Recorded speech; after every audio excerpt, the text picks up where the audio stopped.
Houston once again, and another title is on the line. 2 years, 4 months, and 1 week since their first fight. Israel Adesanya and Robert Whittaker are going to battle it out for the middleweight strap. Once again, you are looking live at the weigh-in stage. 30 fighters set to weigh in. 19 of those fighters ready to go as we speak. Robert Whittaker is one of them. Israel Adesanya is not. It is all going down at the Toyota Center on Saturday night. Smiles around the set here on the weigh-in show. Laura Senko always smiling. Michael Chiesa with us for the first time since the beginning. I think you were on the inaugural I'm one show. Of the OGs. Bringing it back. One of the OGs.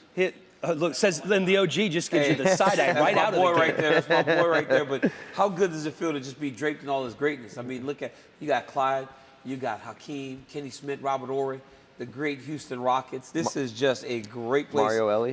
And Mario Ellie, the kiss of death, which you will see later in the show. It's a great day, you know. A little foreshadowing from the champ. That's going to be fun. I mean, all the greatness I see, because they're behind me. I just, this. Laura, today you and I will have a better show.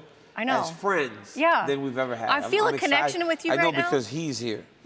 They're already teaming up on Chiesa. In case you haven't watched the show before, the Wheel of Misfortune is a big part of the show, as is R.J. Clifford, who is in the Texas spirit, wearing his cowboy hat. Dang. Well, you city slickers don't get it. I'm from Long Beach, which everyone knows. He's got them snake skin boots on, too, man. Oh, he's ostrich. Ostrich skin, yeah. The more adorable the animal, the better it is. Will you just give us a little demonstration on what happens with the Wheel of Misfortune? Absolutely. I'm the guinea pig, as always.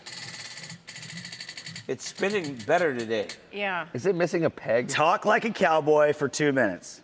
Do we get your hat when we have to talk like a cowboy? Oh, y'all are in for a treat. I'll tell you what. I'll tell you right now. That is going to be good. Houston Rockets have been gracious hosts. Very much looking forward to Saturday here in the Toyota Center. As I mentioned, 30 fighters set to weigh in. We are going to be hearing from Israel Adesanya, among others, including Robert Whittaker. As we take a look at the early prelims that you can watch on UFC Fight Pass and ESPN Plus. We got a couple of guys from City Kickboxing here. Izzy's teammates, Blood Diamond, right out of the gate. Yeah, what a name. Izzy has said, you do not want to wait until the main card. You want to check in early on the prelims. Carlos Solberg, also one of those 3 City Kickboxing guys on the card. As we take a look at the regular prelims on ESPN Plus. We're out of the gates with the Contender Series alum. What's new here? It's going to be William Knight taking on Maxime Grisham. You know, Hellcat, the prelims are going to be great.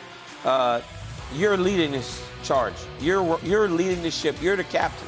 You can't say Blood Diamond will fight on the first night when the champion has openly said he will be in the arena for the first fight of the night. Mention that to the people. Let them know how much the champ supports Blood Diamond. That's cool. He loves his teammates, and when Blood Diamond, when the nickname just becomes your name, you know it is a thing. 19 fighters set to weigh in as we speak, as we take a look at the main card. What a night it is going to be. Not only is a middleweight title on the line, a couple of bangers at heavyweight in the Black Beast and Tai Tuivasa. Also, Bobby Green and Nasrat Haqparast. That's a great fight. That is the type of fight you love having at the beginning of a pay-per-view. And I am hearing right now that Whittaker will be the first to weigh in just a matter of minutes. All right, John Anik is with us now. He is the voice of the UFC. He is our MC for the weigh-ins this morning here in Houston. And let's start with the champ. As you know, John, we love to talk about legacy with all the fighters. I think at this point, it's safe to say that Israel Adesanya is on the Mount Rushmore of middleweights all time. But a second win over Whittaker, another one of the all-time greats. What does this do for his legacy? Yeah, I mean, I see both of these guys as first ballot Hall of Famers, so certainly there is no overstating what a second win and potentially a finish over Robert Whittaker would do in terms of the overall legacy for Israel Adesanya. Sometimes it's hard to try to put these athletes in proper historical context when they're in the middle of their UFC career. I mean, Israel Adesanya might have a dozen UFC fights left. That might sound ambitious, but certainly to beat Whittaker twice, to successfully defend this belt for a fourth time, to go to 22-0 in the weight class, it would be heady stuff, but certainly he's got arguably his stiffest test in the middleweight division in front of him here in about 24 hours. Robert Whittaker seemingly in a much better headspace, admittedly, than he was the last time around. You've talked to him this week. What's your takeaway about how he is entering this one mentally? He's in a good mood, you know? I mean, he has escaped the reality that is 4 children at his ankles every minute of every day, right? And I think there's part of Fight Week that is an escape for him. But if you go back to October of 2019, he was just way too hyped. He put way too much pressure on himself. I told him in our fighter meeting this week, your open workout, while it was the greatest open workout in UFC history, it was just way too much. And we have seen a little bit of a transition as far as his mixed martial arts game. He is the same fighter in a lot of respects. He's just leaning on the wrestling more. He's always had those skills. 22 secured takedowns in his last 3 fights since the Adasanya rematch. And I think the prevailing wisdom here on the ground in Houston is, if he can't wrestle, he's probably not going to win this fight. We shall see. And it is interesting you bring up that workout, because Whittaker has admitted that it was probably a mistake to do that, would never do that again. But as you said, kind of the emotions, the juices just got flowing. Speaking of the last time we saw Derrick Lewis here in Houston, it was for the interim heavyweight title. It was against Cyril Gahn, fighting in his hometown here, and the pressure, the emotions got to him. What's going to be different this time around? Maybe not the same magnitude of a fight, but still fighting in his hometown, of course. That was probably our most revealing fighter meeting with Derrick Lewis and Bob Perez that we've ever had. When Derrick Lewis was here in Houston preparing for Cyril Gahn at UFC 265, Bob Perez told us the only time he could get Derrick to break a sweat was when he was trying to cut weight. He couldn't get him to hit a goddamn mitt the entire week. That's very telling. So I feel like Derrick clearly succumbed to that pressure. He was asking DC in our fighter meeting about how to handle it. I think it only remains to be seen, you know, even though he had been undefeated in Texas going into the Gahn fight, you know, even the Alir Latifi fight in Houston was a little bit of a listless performance. So he's looking to put on for his city, but to sort of dismiss that pressure as an angle in this matchup, I think would be ignorant. You know, I think he can rise above it, but I think it's easier said than done.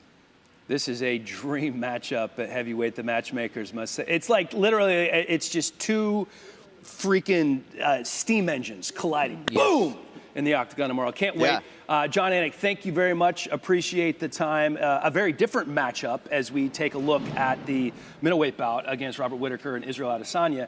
And he's so versatile, so many layers to Izzy's game. And we've heard a lot of talk about this in the lead up. Is the best path to victory for Whittaker, who, by the way, is going to weigh in here in just a couple of minutes, taking him to the ground?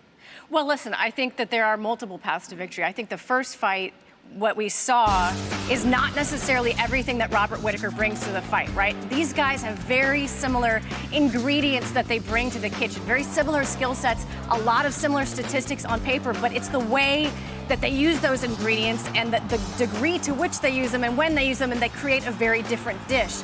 Both of them are excellent strikers. Both of them have the power, the technique, and the fight IQ. When you talk about fight IQ, this is like a Mensa meeting when you're talking about 2 guys with fight IQ. But I mean, compared to the first fight, I do think that we are going to see a very different performance overall, but particularly from Robert Whittaker, who, given the result of the first fight, is the one that needs to make the adjustments coming into this fight. Yeah, 100%. You talk about in his last 3 fights, you know, him implementing 22 takedowns in those 3 fights. And it's not, I'm not saying that in a sense that he needs to go out there and just go wrestle the champ. I think that he needs to use the wrestling as a means to set up his openings, to land some strikes. You have to sell the wrestling to get him to open up his defense, because Israel's proven to be a very hard target to touch. And if you want to go back in time a little further, you look at his fight with Kelvin Gaslin. Why did Kelvin have success? Because he mixed in the level changes. If a guy has impenetrable defense, there's no better way to bring the defense down than to attack his legs, change levels, make the hands come down, open up some good opportunities for Whittaker to get his offense going. You know, it's a hard fight for Robert Whittaker. What Robert Whittaker has to do, though, first is recognize that you cannot rush against Israel Adesanya. Adesanya is one of the most talented counter-strikers we have ever seen in the Octagon. And even in fight number 1, that is what ultimately led to the demise of Robert Whittaker. Rushing in, and Izzy's just throwing combinations even though he's on his heels. When a guy becomes a great counter-striker, it does not matter where you think you put him. He has an avenue or an alley to go and find the shots that he's trying to land. So for Whittaker, he has to be okay with the slower-paced fight. We go through the highlights, and we watch Adesanya knock out Paolo Costa. Paolo Costa initiated. We watch him knock out Robert Whittaker. Robert Whittaker's initiating. It's not Izzy just starching these dudes off of his start. It's him reacting, him countering, and having such great vision and punch placement that he's putting them out. So it sounds to me like patience is the He's most got to be 100%. He has got to be so patient and okay with a slow fight at times. Hey, people pan the Romero fight. But that's kind of how you got to fight Israel Adesanya. Yeah. Whittaker coming up here in just a couple of seconds. He's going to be the first one to weigh in. Israel Adesanya not among the first 19 that are ready to go here as Whittaker walks to the stage as we speak, as the official weigh-ins for UFC 271 in Houston are under the way. There's a look at the numbers for the Reaper. You know, Robert Whittaker is a guy that won the UFC championship, defended the title. Seemed like he was going to hold on to that belt for a long time, but ran into Izzy. But since that fight, the dude has really worked his way back into looking like the Robert Whittaker of old, and that's a very difficult thing to do for a former champion when you're chasing down that rematch.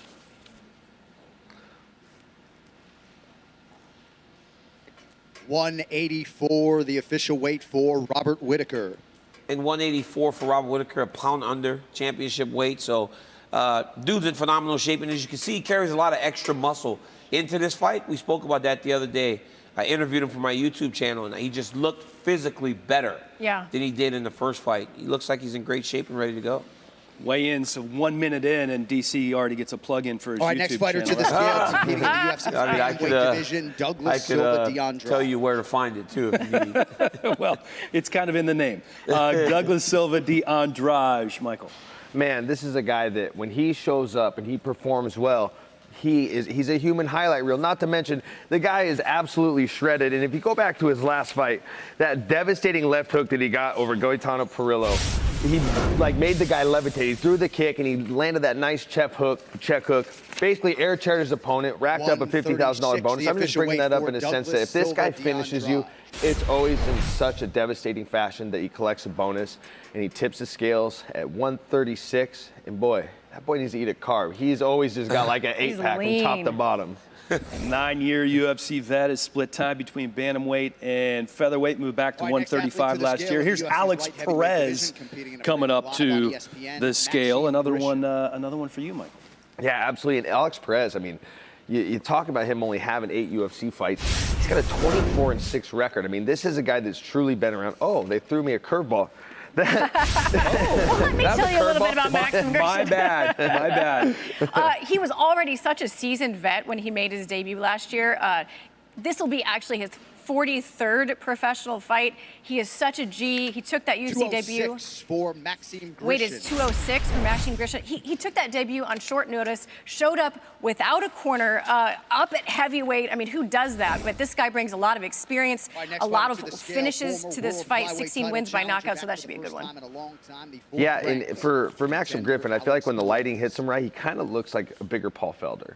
He does, kind of. He does. But here we go. Back to what I was talking about prior to Maxim Grissom took the scale. Look, let's talk Alex Perez. Like I was saying, 8 UFC fights, 24-6 record. This is a guy that I see him during fight week. I'm going to go up a weight class. I mean, he really, really has to do some serious work to get down to 125 pounds, but this is a guy that's really fought the cream of the crop at flyweight. He's been in there with Joe Benavidez. He's been in there with the champion, Davison Figueiredo, and he's a longtime pupil under Colin Oyama. So I think that this Matt Schnell fight is a good step in the right direction for him to get back to title contention, because with that kind of record and the way that he fights, I can see him back to being a contender in no time. Speaking of contender, he was on season 1 of Dana White's Contender Series, and Israel Adesanya has jumped the line, showed up, and hey, the champ's weighing in.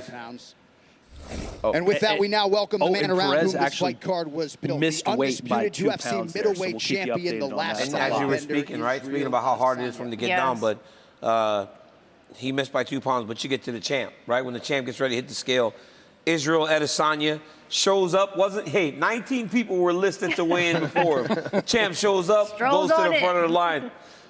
VIP style for the champion, Israel Adesanya. Massive star in the UFC. Probably 183. He's always underweight. 184 pounds, the official weight for the champion Israel 184 for Adesanya. Izzy. With a little UFC nipple 271 rub, like main the I think he was George pointing to St. Africa. Pierre, I think he like was a pointing to Africa. little GSP going on, little Keith Jardine. That dude, man, but this guy, like, is next level star.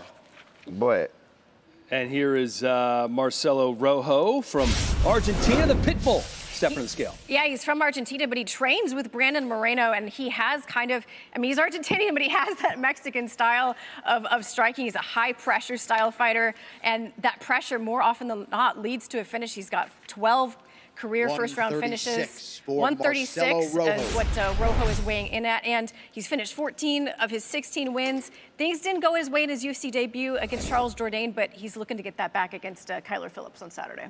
All right, next fighter to the scale in Jacob the UFC's middleweight division. We Malkoun say hello to is, Jacob stepping up to the scale next. now this is what Whittaker said on Fight Island. So hopefully the champ, this doesn't come back to bite me in the butt. The former champ, hopefully this doesn't come back to bite me in the butt. But he told me on Fight Island that Malkoun puts it on him in the room.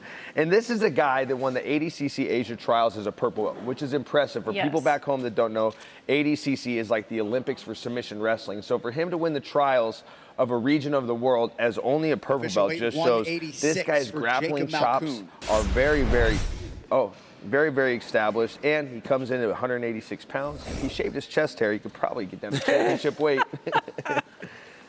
Boy, I'm on a roll right now. You are good. I mean, let's just let you roll again with the Water Buffalo, Fabio Sharon. The Water Buffalo, he quite possibly might have my favorite nickname on the card. And I searched the internet trying to figure out how he got the name the Water Buffalo. But very interesting story about how this young man got into mixed martial arts. His first fight he ever saw was Hendo versus Bisping. And he said when he saw the sight of the H-bomb, he got hooked on it, and he ran into Pat Walsh, tough 19 veteran, at a bar and said he was interested in mixed martial arts. Pat Walsh said, I have a gym, come on by sometime. Kind of wrote him off as very dismissive. Next thing you know, a month and a half later, from the first time he stepped in the gym, the man was having his first fight. The official weight for and he tips the scale at 206 pounds. The Water Buffalo, another Contender Series alum. He's 7-0 against non-UFC fighters, but 0-3 against fighters who are currently in the UFC. So trying to turn things around right there. The veteran Renato Moicano is coming up, and I feel like, Michael, you're just hogging all these guys. Yeah, just to, you bring me back on the show to carry the heavyweight. But look, we'll talk Renato Moicano. Look, he had great results when he's down at 145 pounds, but since moving to lightweight, he's 2-3. His only hiccup coming to Rafael Fiziev, who's locked into a main event on the 19th of February. But look, this is a guy that since going back up to 155 pounds has really imposed himself as a grappler. He got that great finish over Jai Herbert, who's super tough. And I just like that he's going back to his roots now that he's back at 155 pounds, and he tips the scale at 156. And this is a guy, he says he cuts 30 pounds to make 155. So he's a slouch in the weight department. The world in the flyweight division, Casey O'Neill. What's up, guys? King Casey O'Neill here, fighting out of the Gold Coast, Australia by way of Kilmarnock, Scotland. I got a little bit of a mixed accent here. I like to call it my Scozzy accent. It's one of a kind. I'd like to hear which one of you guys could do the best Scozzy accent impersonation. I got this. I am so excited for the UFC 271. This is going to be a phenomenal main card. We've got Robert Whittaker versus Israel Adesanya. It's going to be a complete banger. Way to roll the R's. That's pretty dang good. That's pretty good. Pretty dang good, Laura. It was hard on the fly. Casey O'Neill, though, what an incredibly gifted young lady she is. All right, moving on now to the welterweight division, set to make his UFC debut here tomorrow night, Blood Diamond. Hi, I'm Blood Diamond, fighting out of Auckland, New Zealand, City Kickboxing, by the way of Zimbabwe. Definitely looking forward to my homeboy is fighting for the belt, and yeah, that's definitely a show you don't want to miss, and you never know, I'll be following right behind. When you look at a guy like Blood Diamond and you see the name and you know what that name stands for, all the history behind. 170, the official weight. He weighs 170. He said he wants to change the narrative of when people think of Blood Diamond. Make it something more positive, a guy that fights and achieves high levels opposed to the wars and the blood that is shed. in the diamond industry. All right, moving on now to in the Africa. bantamweight So division. it's heavy Welcome. for a young guy to carry that into the octagon for his debut. Trying to destigmatize the term blood diamond. Here's the heat, Ronnie Lawrence, DC. You know, Ronnie Lawrence, we spoke to him yesterday, and Ronnie Lawrence is a guy that made his UFC debut, and he looked fantastic. But then he's been gone for a while. And when you are gone after fighting in the way that you did, you wonder how he's going to look. But talented young man, very confident young man. He seems a little unsure stepping on the scale right now. Yeah, he's looking like a... He does not look great. No. When they got the kind of pinkish looking bags under their eyes, you know they get the weight cut eyes. What did he weigh? 136. Yes, All so he right, got down to the we did weight. Very talented guy, Ronnie Lawrence. Yeah. He's unbelievably talented. Confidence is through the roof right now. It's been a while, right? But he has truly become a part of the team, made friends where he's training, and the time spent in the gym is going to make for a better version of Lawrence this weekend. Ronnie fighting for the first time in almost a year, looking to go 2-0. And here is Tai Tuivasa, both of the guys in our co-main, the Black Beast and Tai Tuivasa, having to cut down to the 265 limit. As of yesterday, Tuivasa told us that he was about 3 kilos over. So what is that, DC? I was told there would be no math. 6.6. I'm not going to do it. 6.6 pounds. I didn't ask you because I thought you would know for sure. I knew. I just wanted to say something funny. Crazy thing is, though, I know. That's all those years I know the international kilos wrestling, man. 6.6 pounds. 265, the official weight for Tuivasa, the funny thing about Tuivasa. Tuivasa, though, is he said he was 6.6 over, so he weighed 265, but he goes, I'll sleep it off. Yeah. He goes, I'm drinking so much wild. water that I'm going to go to bed at 271 and wake up at 265, which is crazy. I wish I could lose 6 Because pounds in my sleep. Or when 6 you're pounds. cutting the You and me weight, both. you're hoping that you get 1 pound off. Oh yeah, the night He's before. so drained. Yeah, He's losing 6. the night before you're not sleeping. You're just thinking about the scale the next day. All right, DC, the Black Jag, City Kickboxing teammate of Israel Adesanya is here, Carlos Solberg. Carlos Solberg, man, you know, watching him fight, he's very talented. He's got great striking. He's unbelievably powerful. He's the guy that's so athletic, and I mean, obviously the women love Carlos Solberg. I know, thank you, can't even focus over here. Yeah, he's a good-looking dude. Let's just He's a be honest. good-looking dude. But the reality is, though, if he puts so much into trying to chase the finish, 204 pounds, the official weight 204 for Solberg. Solberg needs to go out there and be a little bit more patient because he has a ton of skill.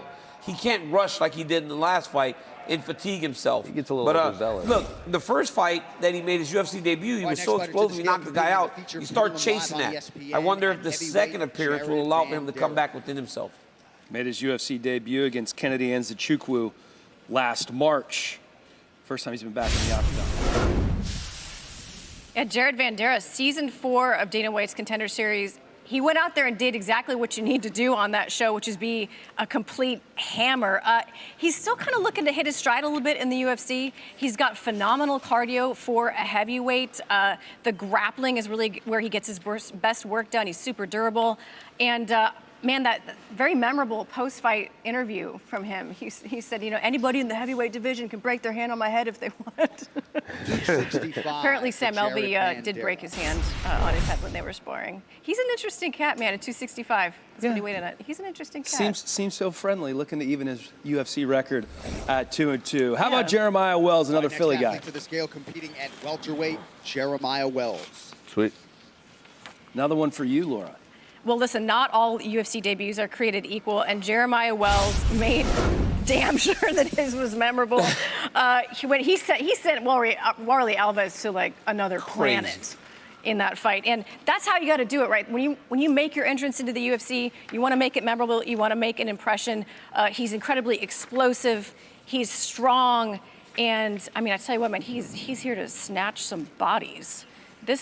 And he's fighting Blood Diamond, so that fight is going to be absolutely incredible. Comes from a good camp, too. I mean, it's a great stable of fighters over at Daniel Gracie's in Philly. 170.5, the official weight for Jeremiah Wells.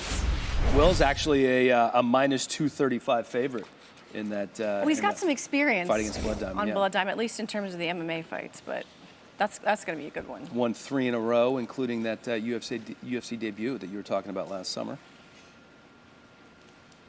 Let's see who we have coming up next here. All right, next fighter to the scale. Sergey Morozov coming up. Weighing in for a bantamweight fight here tomorrow. Yeah, proudly Sergey representing Morozov. Kazakhstan. This is his second fight now, training out of ATT. Didn't really love how his UFC debut played out, but clearly the move has played off. It looked great last time, getting the win over Khalid Taha in July. He's another fighter that wears one of the traditional hats when he walks to the octagon. It's called a kalpak. Did some research last night. All right. Is meant to represent the beautiful mountains of Kazakhstan, in case you were at all interested. But he's a really well-rounded guy, and now that he finds himself with the right team, I think he's got a big future. Winning at 135. Former M1 champ, 1-1 in his rookie year in the UFC.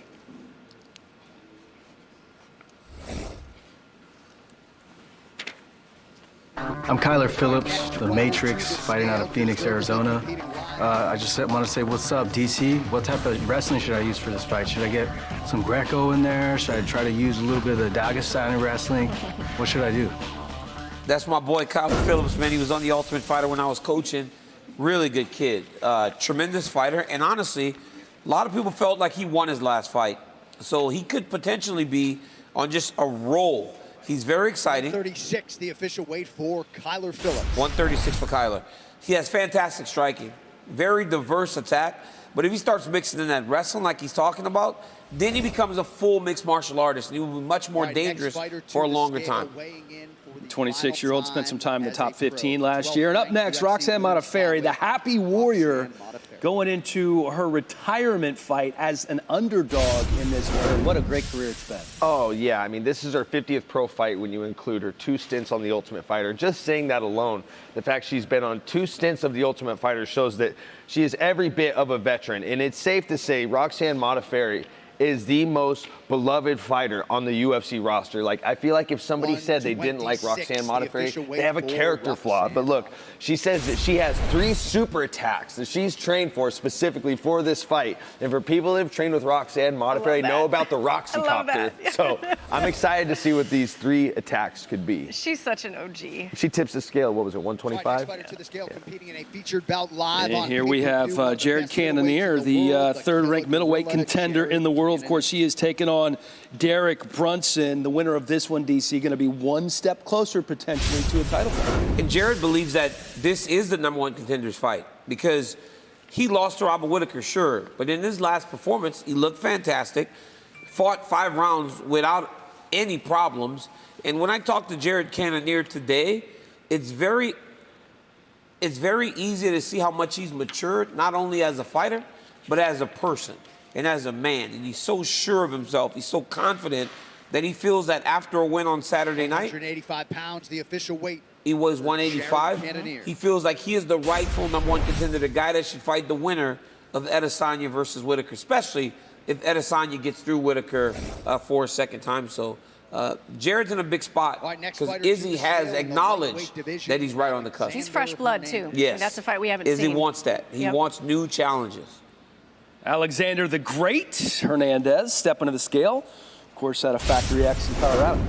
Yeah, and this is a guy that, I mean, you want to talk about an explosive athlete. Like, he really epitomizes that, and he really burst on the scene at UFC 222 when he scored a 42-second knockout win over Beneil Dariush, who's in a #1 contenders match against Islam Makhachev. But just getting thrown to the wolves right from the get-go, and I think that the fact that he's faced high-caliber competition from the time that he's entered the UFC is probably why he's disgruntled that he's early on the card for this weekend's fights. He expressed a lot of angst towards the promotion for putting him so low on the card, but nonetheless, it's going to be a good fight. That'll feel you in a fight, though. Yeah, I mean, it's a high-level fight. 19 UFC fights between him and Renato Moicano, so I can understand the frustration. But look, they know what they're doing.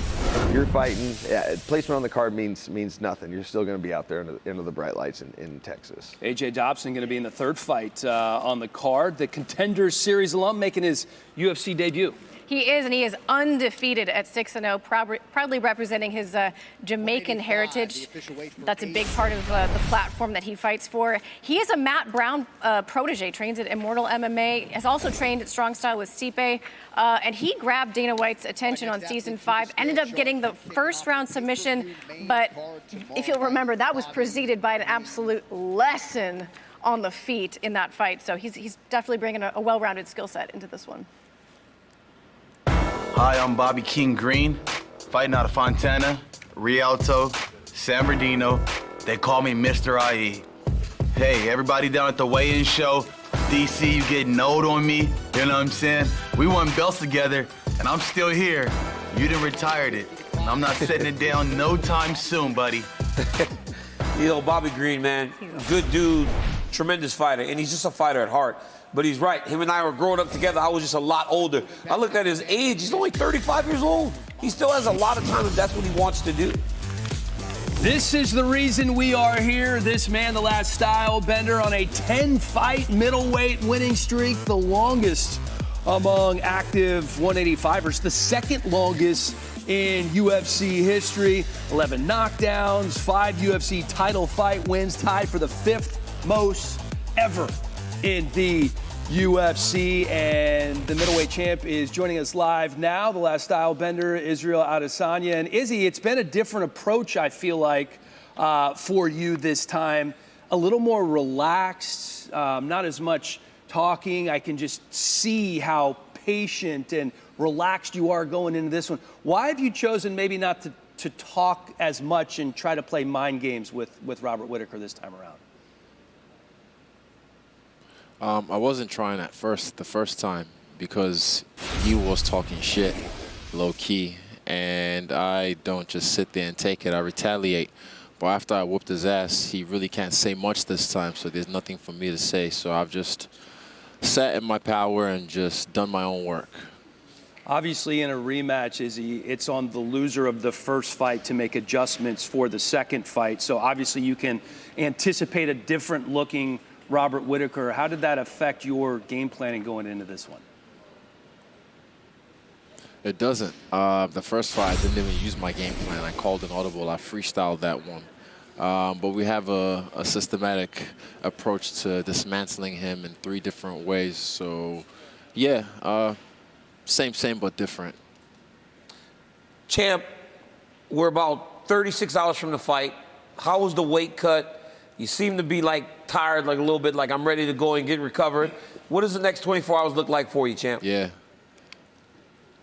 I'm honestly surprised at what my body can do, man. Like, my body subconsciously knows what we're about to do, so it just does what it does to drop the weight. Like, I'm astonished. Like, kind of like a dog in the car when it sees the dog park, it gets excited, and you just have, just chill, dog, relax. But yeah, that's how my body just feels going into this fight, and the weight cut was just magic. Going back down to 185 in the last fight, yesterday you said a willing dance partner allows for Israel Adesanya to really put on the show, to show off, because that's what you like to do. Do you believe, because of the way the first fight went down, that Robert Whittaker is going to be a little more cautious and not allow for you to show off like Israel Adesanya likes to do?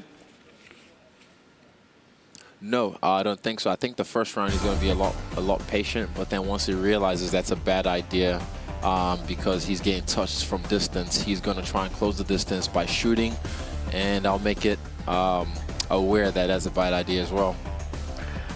What's up, champ? I got to ask you, in the climate of the way the world is today, have you still been having to find ways to modify the way that you prepare for these fights, or have things got a bit back down to normal in New Zealand? For us, luckily for my camp, things were kind of back to normal in a sense. But yeah, even with the restrictions we had for my teammates' fights, we still found ways to make it work, because it's all a game. So yeah, I play the game. And I got to ask you, obviously you're focused on Robert Whittaker right now. You got Derek Brunson and Cannonier waiting in the wings. You got Sean Strickland making waves just past those guys. Is there anybody in particular that you're looking to maybe want to get in there with after you get done with this fight on Saturday, or are you just solely focused on Robert? I'm focused on Whittaker. I don't look past him, because obviously you know this, Mike. If you look past this guy and you don't make it past this guy, then all those plans you had, null and void. So yeah, I saw Jared backstage. I said, I like fresh meat, and Sean's, that's easy money, and also he talks a lot, so that's big money, big easy money, and yeah, anyone can get it. Anyone can get it. Izzy, we hear you talk a lot about reading the energy of your opponents during fight week. After the presser and the face-off yesterday, what's the energy that you're reading from Robert Whittaker? He's ready. He's ready. He has nothing to lose. But he is feeling the pressure of the moment. I can see that. But he's ready when I look in his eyes. He was ready last time, and so was I. But, yeah, he's ready, and, you know, I stay ready. We heard Eugene talk about how a perfect fight for you would not necessarily be a knockout. It would be a whitewash, a 25-minute whitewash. Do you feel the same way? What is the perfect fight for you? That's one of the ways. That's one of the ways. I have my own secret technique, my own ninja hidden jitsu that I have working on. But if it's reminiscent to my Tough 27 finale, just the ass-whooping 5-0, I'm happy with that. And that way, that's honestly, I agree with Eugene. That's a way of letting the guy know in any facet of this game, ground, standing, clinch, you couldn't beat me. I had you every single place. But I'd like to finish it, and I think I'm going to finish him. I hope it's in the later rounds, but you never know. Izzy, before we let you go, I just have to know, do you have somebody come to the house to clean the Rolls or the Bentley? I forgot which one it was that you had this time around every day, because it always looks so spotless. Oh, the Cullinan. Nah, it's kind of dirty at the moment, but I think we'll get someone to clean it soon. But, yeah, it's nice to have these things to ride around in. You know, people just loan me their cars for no reason. I'm like, I'll take it. Yeah, easy. All right, Izzy, good luck tomorrow. Can't wait for the fight, my friend. Likewise, thank you. Appreciate you all. He is the champ. Always a pleasure to talk with the last style bender as Mana Martinez steps to the scale. Yeah, he actually spent this camp with us in Kansas City, been there about 6 weeks. And even in that short amount of time, you can really see how he's become more comfortable blending his striking into his wrestling and into his grappling, which is a really big thing that we work on at our gym. He's always had power, big power for this division, so watch out for that guy for sure. And in the co-main event, a matchmaker's dream, Tai Tuivasa taking on Derrick Lewis. And what a run it has been the last few fights. It is a shoey parade for Tuivasa. He has been absolutely fantastic, and he is rising up the heavyweight rankings, getting all hooked up right now, and he is ready to join us. Tai Tuivasa with us. And Tai, Derrick has said that he would like to finish this in the first round. That's when he feels like he needs to get it done. Do you feel the same way, that you want to get this done early so you can just step up there on the cage and do your shoey? I don't mind the early finish, but, you know, this training camp, like all training camps, I'm ready to go 3 rounds. So once we get in there, we'll suss it out. But, yeah, we're ready to bang on, so it's going to be fun. The last time you stepped into the Octagon, there's so much excitement because there's the anticipation of the shoey. And I have to ask, is there any time that you have seen a shoe and you've said, hell no, I'm not doing that shoey? The dirtier, the more exciting, I reckon, so probably not. Bam. But you talk about the dirty to shoot it better, but you're inventing something called the Ivasa. So why make it so clean and proper and almost prissy? You've become a little bit pristine in your older years, as I've noticed in the last couple of days. Well, you got to make it for the people who don't want to do the dirty shoe, you know what I mean? And just get amongst that. Tai. Tai, fighting Derrick Lewis is a fun fight, but it's also the most important fight of your career to this point. You go out there and you beat Derrick Lewis, you become a true contender. He's eating Nutella, guys. He's eating Nutella with the little sticks. If you have children, you know that's what he's eating, right? That's what he's eating. Big boy meal right there. What is this? Look at that. There it is. I told you, if you're a big boy like me and Tai, I know exactly what that stick looks like. Tai, what does this fight do for you,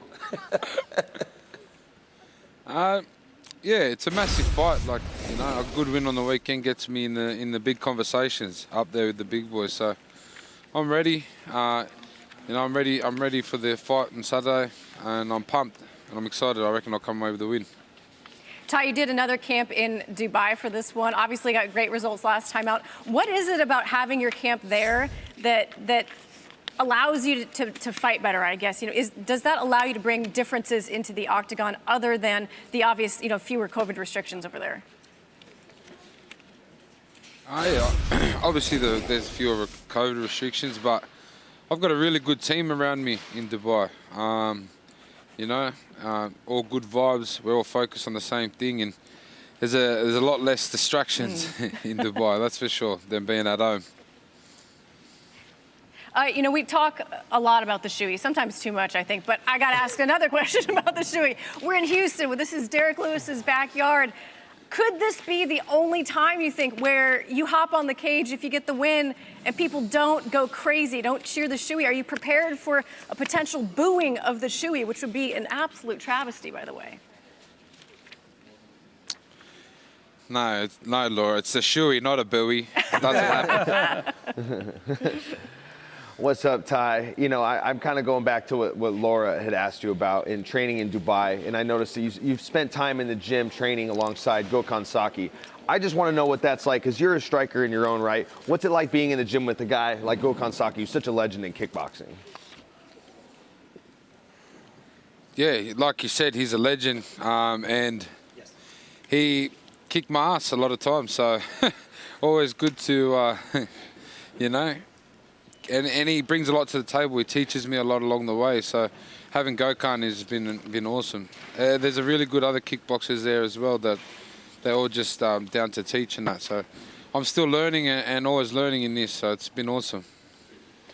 All right, Bam, you have a new product based around the shoey, is that right? Can you tell us about that a little bit? It's that Ivasa. I just told you. I want to hear it from him, champ. I want to hear it from him. I want to let him pimp it a little bit.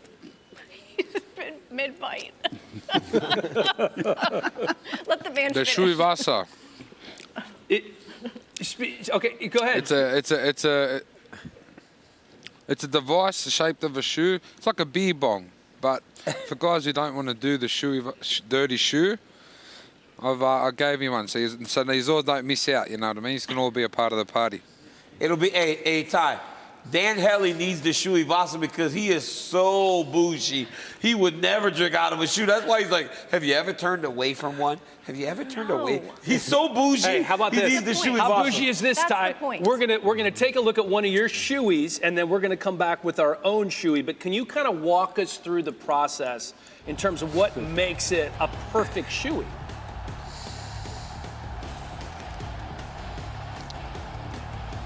Well, I did it. Well, the crowd is one. When the crowd's going off, that's Right. a good start. Okay. I love that. See the lift up? The lift up is just, this one, that was bad. Okay, I so thought I went blind. the lift up is very important. So we all have our shoes here, Tai, and you're going to be the judge. Can he see us? of that shoe. Yeah, he has All right, a monitor all right. there. He can see us. So we're going to go one at a time. Okay. We're going to start with Michael Quiesa, and you're going to judge with us. All right, you're it. All right, Michael, go Go ahead. on, Quiesa. I know you got it in ya. Yeah, I know you got it in ya. You know, Tai. Look, dude, I asked if I could have somebody spit in my shoe, but it was definitely frowned upon amongst my staff, so I'll just do it myself. Go on. Go on. Disgusting. Why? Yeah, boy. See you later. Oh, Yeah, boy. All right, you spilled a lot, bro. Yeah. Yeah, it came out the foam of the shoe. I think that's all right. Okay, so that was solid. leather- You gotta wear I half don't of it. feel like you drank a lot of that. All right, here's mine. A leather band. Hey, Ty, this guy's There was name no is spit Dan in Hellie. He's nervous. He Look at him. just Ty, pretended was to fake spit, by spit. the way. That was His name fake is spit. Dan We're Hellie. not Don't nervous. pick Hellie. We're not When you're nervous, that Ty. nervous, you can't give me He the didn't win. actually spit. Oh, look at that. See, it Oh, comes out my the God. sides. It comes out the sides. Shame. Laura? All right, Senko, Ready? you're up. Yes. That's Oh, right. Yeah, that's disgusting. That was a real spit. It was. That was a... Yeah, Oh, Senko. Half the beer's still in your bottle. Sink it, Senko. Sink it. Sink Oh, she stood up. See, she was smart. She only did half the beer. That's smart, right, No. Ty? I'm wearing half of it. All Not right, a napkin. RJ All Clifford's right, up. my turn. Come on, you root toot son of a gun. Everyone's getting amongst it. Half Everyone's of getting it's on my amongst it. chest. So I'm going to put the full beer in here. That's what I do. Like a winner. You know what? I weigh half as much as you guys do. Of course we count. do that. No excuses, Sanko. This is a no excuse RJ zone. coming out hot. And I didn't spill any It's either. That's coming pretty out good. I didn't spill any. Nice and warm, just how I like So it. you want to frown upon how I spilt my beer? Let's see it, Cormier. All right, champ, you ready? You ready for the champ? Hey. All right. They say if you spill it, Hey, that's Ty, it. Ty, just relax. It's on. That was worse than anybody's. Ty, you saw the lift up? I wasn't afraid to get dirty. Okay, Ty. What are you doing, man? Yeah, it's really, really bad. Ty, I need you to pick a winner, and I'm assuming that it can't possibly be Daniel Cormier. He's going to pick his boy. Sanko won. He stood up and won. Sanko won. My man, my guy. You know, hey, Ty, He knows I just, what's wanna up. I just want to show you one thing, Ty. Yeah. Listen. This is how much beer is left. Half of yours is on the floor. I didn't say no, that. Ty, I didn't say I weigh. Hey, I've earned Ty, it. Ty, Does that change your Ty. No. Does that change your opinion? Half of his is on the floor, Ty, Ty. remember who Half was with of you his at the is on beginning of the floor. pandemic? Hey, Ty. I weigh 119 pounds. I just guzzled Hey, way Ty more already, than they did. Ty already knows I can party, right, buddy? Pick a winner, Ty. I wore this shoe first just to make it feel realistic. You guys I know. use new ones. Come on, Ty. Because Sanko tried to put Hyder away, Quiesa wins. Oh, you were dead to me. This is what I love. This is what we love about Tai Tuivasa. I got to pick He's somebody to coming spin the on, wheel. He's eating Nutella. Thank you. Ty, thank you so much. Picking a champ. And I love that My you man. adjusted on the fly when we showed you that Sanko is the second biggest cheater Hey, on this how's show. this feel? Right behind Daniel Cormier. Oh, buddy. Hey, good luck to Thank you, you for having buddy. me. Thank you for having me. Thank All right, you, Ty. there's Ty. All Cheers, this, guys. all the this way- for nothing. Get up there and spin the wheel. Me? Yeah, you listen. Here you go, I'm the DC. champ. Guess I'm the he's got the champ. belt on now. I'm the champ. I'm the champ. You got to do as I Big say. spin. Oh, man. Big spin. boys. See, this is heavy. crazy. This is nice. Don't block the wheel, fellas. Don't block the wheel. God dang it again. Here we go. Here Come on, we DC. go. Give up your Dude, phone. no, right Social here. media takeover. Right here. You do it right here, RJ.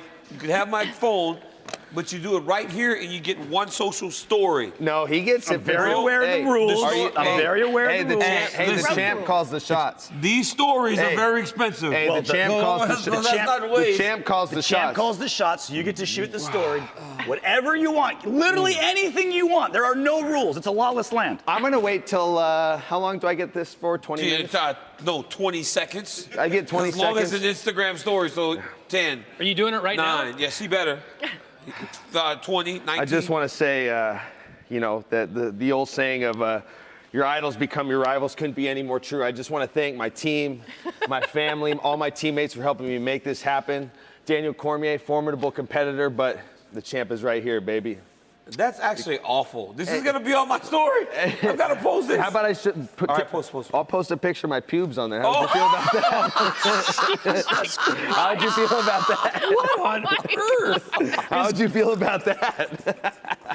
Well, this is Mike's last show. The shoe we This is got fun Mike. having you again, The shoe Michael. we got Mike.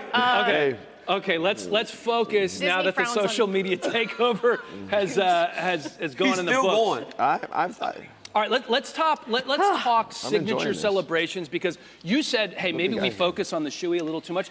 I don't think, listen, coming from an NFL background, they called it the no fun league for so long, and now there are choreographed celebrations. We love celebrations as fans. So let's talk about some of the top 5 celebrations of all time, Sanko. Well, listen, I think number one, well, I guess if they don't have to be in order. one more. Valentina Shevchenko. You're crazy if you don't have Valentina Shevchenko in this I get list. one The more. dance, we all look forward to the dance. Oh, I love that. Yeah, of course, it's absolutely signature. Tito Ortiz, digging the grave, dragging the body, covering it in dirt. I mean, that has to be on there. Am I doing all of them at once? Okay, do my whole list. All right. They're all up on the screen right now, waiting for you. Justin Gaethje, the backflip, terrifying. I feel like he might die every time he does it. What is all that? I did put Tai Tuivasa on there. We just spent an entire 15 minutes talking about it. The shoey. Sanko, you had like 3 sips of the beer. Yeah, and you're like, Laura, you went to you're college. punched up right Come now. on, young lady.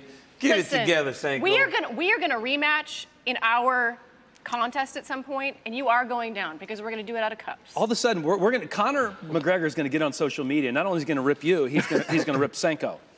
Anyway, Tuivasa and Lewis are my last two. So how fun is it that we have? Don't delete him. I promise. I promise. On I our won't friendship. believe. This guy's These two just over here. he's just They're not giving my even phone engaged back. in This is a conversation. social media All right. takeover that's For me, happening. I'm ready. All Let's right. go, DC. You're Let's up. go. I got Tito Ortiz, like Laura said. Chuck Liddell. Every time he knocks somebody else, Chuck Liddell. You know what that was? That was like the first Superman. That was like, Cam had the Superman. Yeah, how do you leave Chuck off? Then I got Justin Gaethje, backflip off the cage. That's awesome. Tai Tuivasa with the shoey. Yeah. And then I got Derrick Lewis with the... Making little baby octagons. Yeah, Derrick Lewis with his signature celebration that he told us the other day almost got banned. No. When he first got into the UFC, he said it was told that maybe he should stop doing it, but now it's something that people have come to love and really expect when he wins fights. So do that, then the throat slit. It's a lot to handle. Derrick Lewis, crazy. It's a lot to handle. Throat slash. Throat I'm slash. sorry. There's a difference between a slash and a Is there? slit. I think so. Yeah. He's Dexter. All right, I got my top five. I think Tito's Gravedigger celebration is one of the most iconic of all time. Number two, BJ Penn licking the blood. Oh, yeah, off but that the was gloves. one time, One though. time, that doesn't count. No, it wasn't. 3 times. It counts for me. It was three. three. Yeah, Three. see? All It's right, on mine, so too. I did my homework. RJ comes in from the wings. I'm putting Ty in there with the shoey at number three. Jacare with the alligator walk after subs. That's a good one. That is That's a good good, one. right? And then we have Gaethje with the backflip. I just love the athleticism. I love when we play golf, when he just pounds DC by like 25 strokes. And my honorable mention, Dean Thomas at UFC 71, when he subbed Jeremy Stevens with the armbar, and then he did a little dance. Little dance? That's my honorable mention. A little shimmy. Yeah, that was good. Who do we have? Oh, Michael, Sorry, you're up. I was you're polishing your up belt. my belt. I just joined the leagues of my teammate Juliana Pena. But anyways, you know what that almost got you. My top five celebrations. My top five celebrations. I got one. My celebration after Juliana won. Yeah, that's an honorable mention. That is an honorable mention for sure. For sure. Security doesn't get involved. It's not a real celebration. Yeah, for sure. Wow, that's a one of one. They should make an NFT of that. That's a one of one. I want to monetize that moment. But look, my top five celebrations. First and foremost, I got to go Ryan Jimmo. May he rest in peace. I mean, I loved when he did the robot and dropped down and did the splits. Huge athletic light heavyweight, just nimble as can be. And number two, I'm going Israel Adesanya. There's not really a true designated celebration. It's always something different. Yeah, the double guns, that was a good one. Number three, Valentina Shevchenko. I love after she gets the belt around her waist when she does the dance. I would love to see you actually try to do the dance one of those. I'm very good at that. You have good footwork. We did it once, and I won. She picked me. I don't know if I believe you. And four, I got to go with Tai Tuivasa, the shoey. And number five, Tito Ortiz with the Gravedigger. Actually, my first pro title fight, Tito Ortiz he did a guest appearance, and I tried to replicate the Gravedigger in front of him. He didn't like it? He did not even look that enthused at all.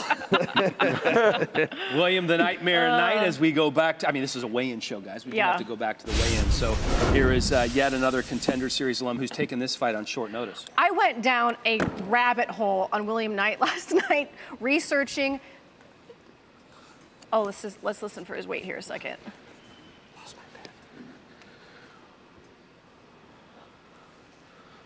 We're gonna lay out and hear this.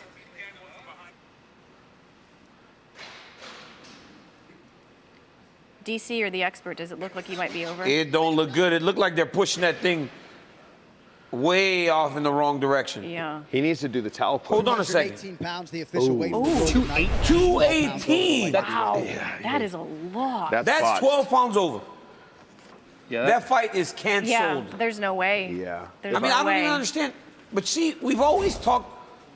It is somewhat last minute. It's last minute, Yeah. but still, we've always talked about his size. Every time he goes out there, a big guy like that cannot.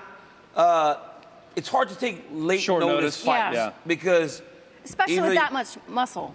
Yeah. He's jacked, and he was Yeah. replacing Ed Herman. He but had a 218 week to prep. is That's 12 a lot. pounds. It's still It's a heavyweight fight.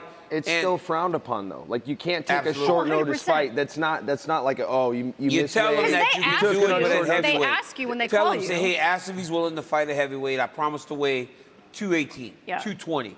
At the heaviest. I won't be 230, but we fight at heavyweight. you kind of make, you try to like make a deal with the guy because the guy obviously wants to fight, but 218, you can't step on the scale that heavy. Yeah, he was set to fight Maxine Grishin. And Grishin's a big guy. He's a big guy. That's where the problem becomes, right? Yeah. Oh, this fight was made on the 29th of January, so this... It isn't as short notice as a couple weeks, right? No, 2.5 weeks. 12, 13 days. Yeah, it's time to get some weight off. So you got to imagine what William Knight weighs in the offseason.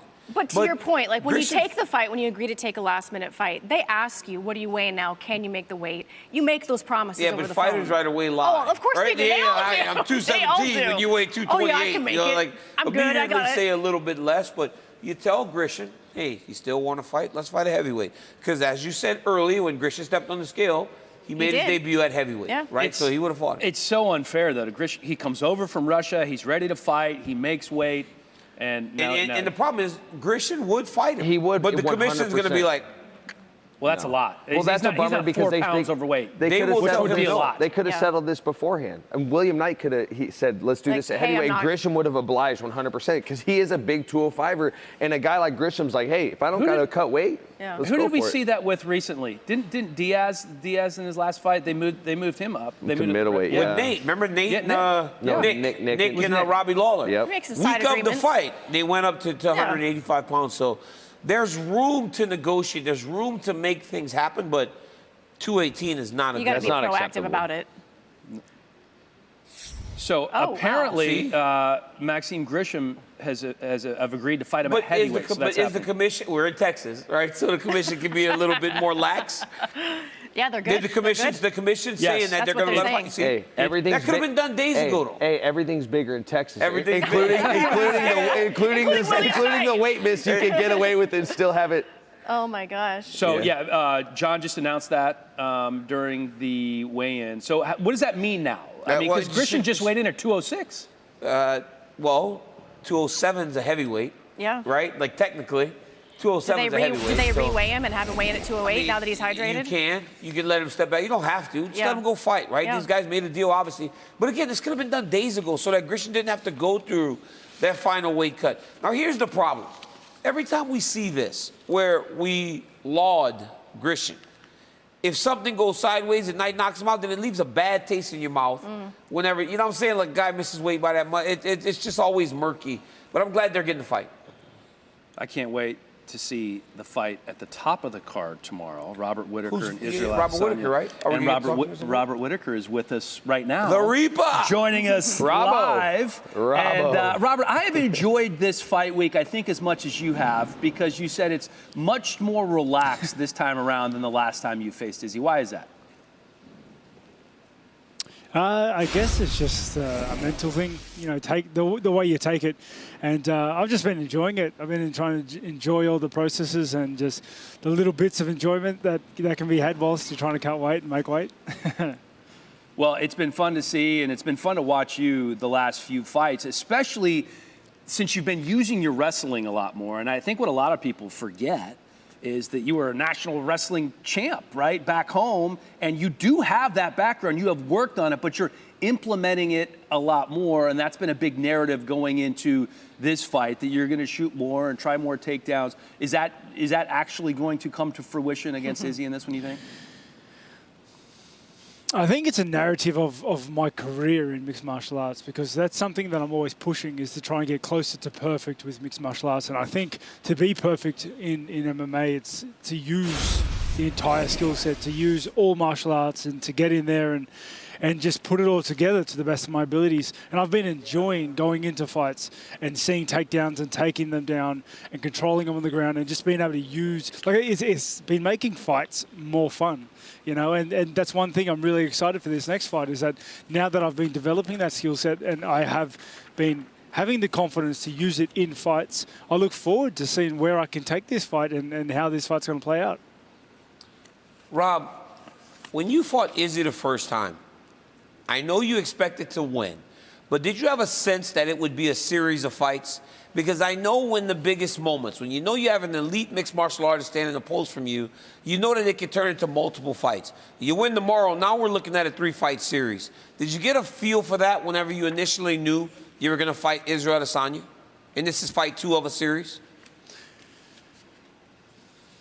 It's, honestly, it's something I've never really thought about. I definitely get like a rival sense from him. I definitely understand and I get a feeling that this is my rival. Like we live so close to each other as well, country-wise, and it's just he's my biggest rival. And in that respect, I haven't really thought about it too much. I really do only listen and look towards the immediate future of the fight, which is just tomorrow night. Robert, you brought in a boxing Hall of Famer and a guy who has coached many champions, Ronnie Lewis. What made him the right guy to bring in for this camp? What is it about? What is it that he brings to the table that made him the right guy for the mix? Johnny's just got a great head for it. He's got a great head for the game.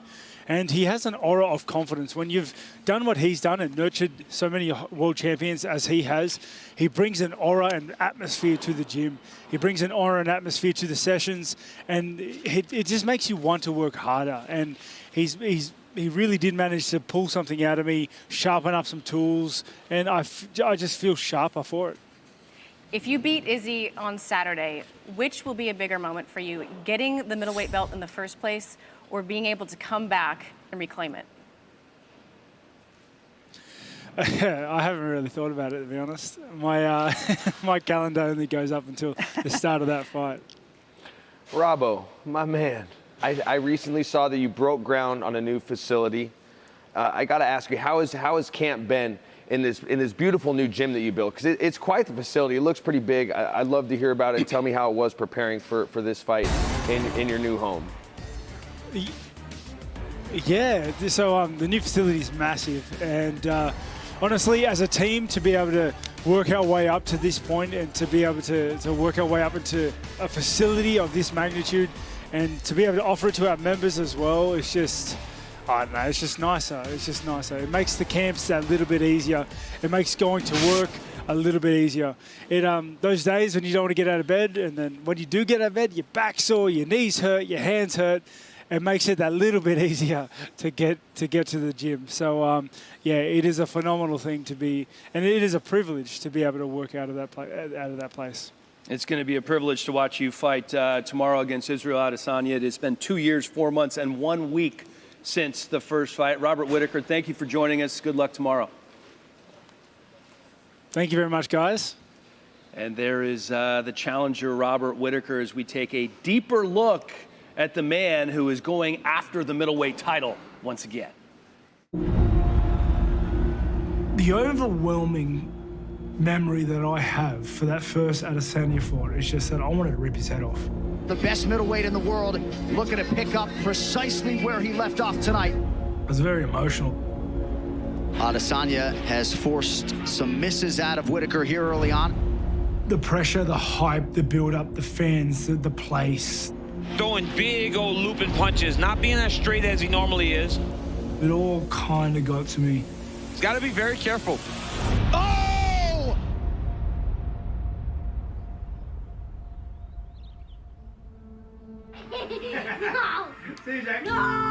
No! Usman, no! Help me! Help me! Ah! Oh, no. Oh, no! I took a step away from the game, not really with the intention of coming back. It's kind of just freeing myself from all that. Help me, Jack! And family was kind of how I knew that I still wanted to be in there. I still wanted to fight. This is how I wanted to make my living still. Where? Oh. They're my driving force behind stuff. They put things in perspective and make you want to achieve something not for yourself, but for them.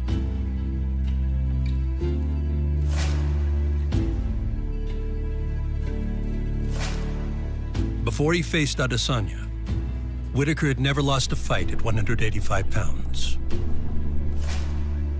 And self-reflection following the unfamiliar experience also highlighted Whittaker's need to constantly evolve. Position. That loss to Izzy was good in a way because I was having such success with my striking and I was winning fights via striking that I didn't need to fix it. Nice work.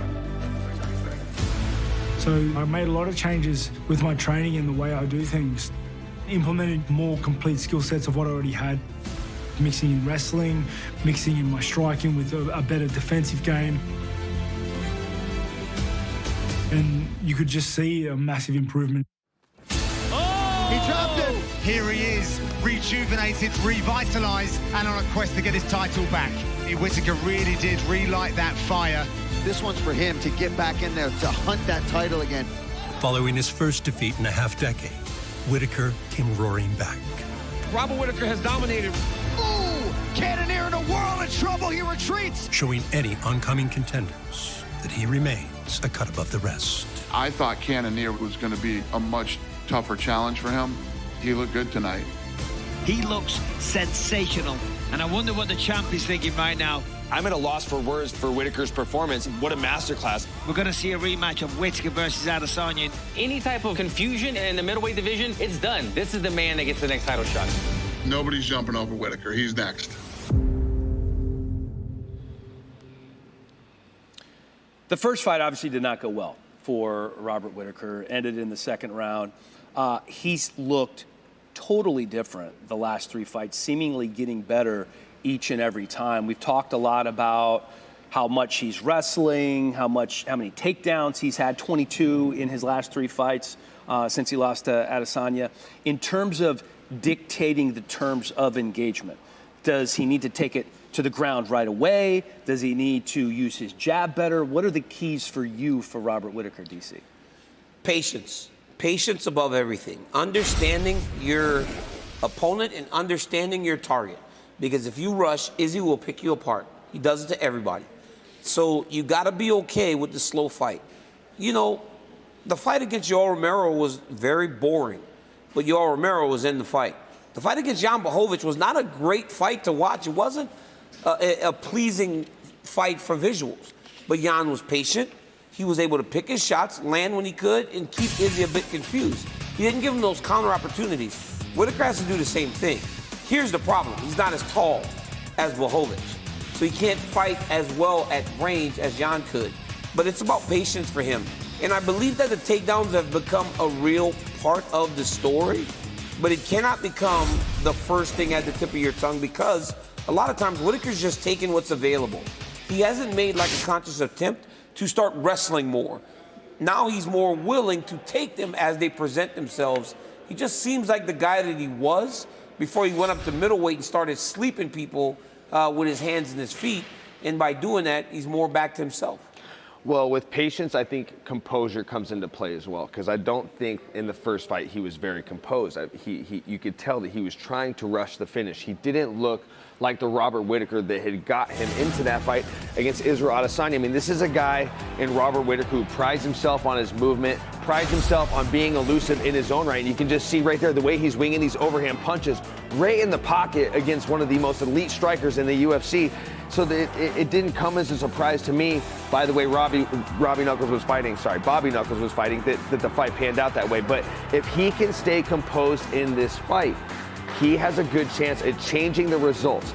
I truly believe, and this sounds so cliche within this sport, DC, you hear this all the time, fighting is 99% mental, and that couldn't be any more true. And if you are mentally off going into a fight against a guy like Israel Adesanya, things are not going to go your way. Mm-hmm. It's not only because Izzy's that good, but because he's a very tough fighter. He's very strong between the ears. So, you know, if you're not showing up mentally sound, it's going to be a rough night for you when you're fighting Israel Adesanya. And honestly, change for Whittaker is important, but not necessarily wholesale changes, because in the first round he had some success against Israel Adesanya, even fighting in a way that wasn't conducive to him getting his hand raised. He did find success. Izzy landed a big shot to end round one, and then obviously he landed the shot to end the fight in round two. But in those moments in round one, there were times where Rob landed the jab. Rob was able to hit him with a couple overhand rights. He tried to fight too much like Kelvin Gaslin, and he understands that, right? Izzy said you can't steal somebody else's homework. You're not Kelvin, you're not Jan. And I believe that Robert Whittaker understands that today, and I believe because of that, he will find more success over the course of the fight tomorrow night. Yeah, I think it's oversimplifying it to say that, oh, he just needs to mix in the wrestling. First off, that's far easier said than done against Israel Adesanya. But to both of your points, patience, composure. And what that means is you become the counter to the counter. Israel Adesanya, you're not going to find a better counter striker than him. But if you can force him to go first and then you can go third, that's how Robert Whittaker is going to find himself into this fight. And in those moments, as you say, find the right moments to mix in the wrestling. You can't put Izzy up against the cage and take him down. It's got to be open mat shots, and it's got to be at the moments where you have forced Izzy to go first and then level change and make those moments happen. Maybe feint at him, draw his reaction to get him. Draw the reaction, make Izzy react. This is going to be a Mensa meeting. This is a fight IQ versus fight IQ game. It may not, as you say, end up being the most exciting, but that feint game, it's exhausting. You're constantly taxing your own nervous system, the nervous system of your opponent. It doesn't look all that exciting, but it's just all these tiny little chess things. moves. Yeah, the chess pieces, he's moving them. But draw the feint out, change levels. Because the problem with taking Adesanya down is he's so long. When he's against the side of the octagon, he uses that fence so effectively to stay upright. All Marvin Vettori wanted to do was take him down. And I don't think he got one. He got one in the 5th round, right? So it takes long to get to a tall guy like that. Izzy's hard to take down. You got to draw out the feint. Pop the feint when Izzy comes because he wants to counter so fast, because he wants to counter so sure. He's so sure of his counter ability. When you pop out that feint and he goes, now you can level change, hit him in the middle of the octagon, not let him use the octagon side to get back to his feet. Whittaker was affected by the talk and some of the showboating and the personality of Adesanya the first time around. We haven't seen that as much. That's one of the reasons I asked Izzy about it, and he's like, I don't need to. But do you think he could do that? Do you think he could mentally challenge Whittaker once they get into the octagon, because it's been so mellow this time around? Izzy said it himself. Robert did it to himself in that first fight. It wasn't necessarily Israel was poking at him and prodding at him. Israel was just being Israel. He was doing what he does. It was business as usual for Israel Adesanya, but it was Robert Whittaker in this unsure moment in his life when the pressures of being a champion and being a father and just everything. He was a very young man at that time. It was all coming down on him. So he was doing it to himself. So when you are unsure of yourself in any type of way, everything feels like everything is directed at you. Like it felt like everything Izzy does was specifically directed at Robert, but Israel was just being himself. Robert just was at a time when he mentally wasn't at his best. He was burnt out. He said it. And you know what that's like. You know what it's like to be burnt out as an athlete. It takes a lot. Like being a champion takes a lot because you're not only carrying a lot of responsibility inside the gym, inside the fight, you're carrying a ton of responsibility outside, media, to everything else you have to carry, sponsorship. And Robert Whittaker at that point was tired of it. And then you got the new guy. The new guy sucks. Like, everybody knows that, right? The new guy sucks. Like, the new cool guy always sucks. And Izzy was the new cool guy that everybody was putting up against him. And he was like, wait a minute. You guys are judging me against a kid that just got here 6 months ago. I'm mad at that dude. I don't like that you are putting him on my level when I've had to go from the Ultimate Fighter smashes to becoming the champion, fighting in 2 weight classes. Now, a guy's here for 6 months and you're talking about him as the guy. All that was personal to him, and that was a lot to carry. Now he has released all that, and when you do that, it makes you better for it, but you can only do that after you've experienced the worst of it in fight number 1. That's why in fight 2, guys are better. And I feel like there's a lot less of like Australia versus New Zealand in this one. You're not carrying because Izzy's not flying the flag as bright, right? Because they've given him such a hard time. They're not in that part of the world. And I think, this isn't the biggest stadium show in the world, 50,000 people. All of that, is not part of this equation. But I think more than anything, when Robert Whittaker can show up and be a competitor and just be here to compete, that's when you're going to see Robert Whittaker be the best version of himself. He's not a natural. You wouldn't classify him as a fighter. You've got fighters, martial artists, and competitors. He fits in the competitor mold and the martial artist mold. When fighters get angry, they can fight better. They can carry that emotion into the octagon, use it as fuel. But when competitors have that emotion riding them, it's just weight. It's the albatross on their shoulders. And you clear as day get the sense that he does not have that this time. He's coming in here as a competitor to compete at the top of his game, and I think that makes him incredibly dangerous. Rushed into that first fight, took a lot of big swings, had trouble with distance, but 3 fights later, he does look like a different dude. We take a look at the weigh-in scale. As you can see, there are 5 fighters yet to weigh in. Am I doing my math correctly? Indeed, I am. Yep. Including Derrick Lewis and Derek Brunson. We will keep you posted on that. But first, let's take a closer look at the champ, the last style bender, Israel Adesanya.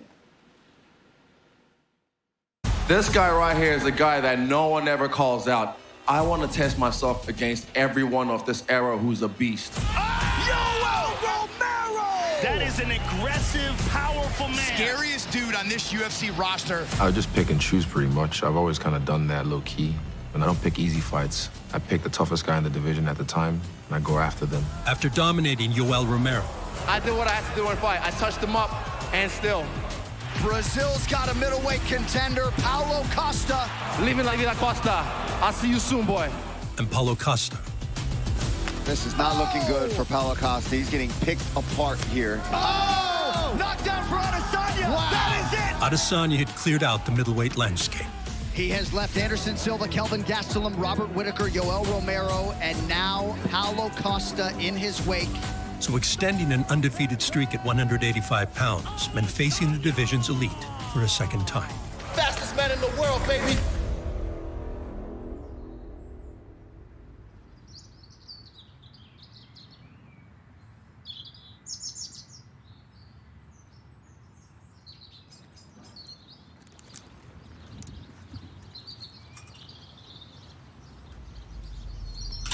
Here's the warm-up. This is it. It's not hard to get motivated for me. Israel Adesanya, man. What's there to say? The guy is legit as you can get. I love what I do. He's one of the best that stepped foot in the octagon, and he always wants to take on the biggest challenges. I love this game. I love where I'm at in my career. But to lap the division, he is putting himself in some pretty elite company with what he is doing. I find that exciting. So here he is, folks. Israel Adesanya. He is still undefeated as a middleweight, and he intends to keep it that way tonight in what is the first rematch of his career. On the other side, it's Marvin Vettori, the latter, trying to become the first Italian UFC champion. I have a healthy ego. The last style bender, in search of a third successful middleweight title defense. I like to use it to my advantage like a fire.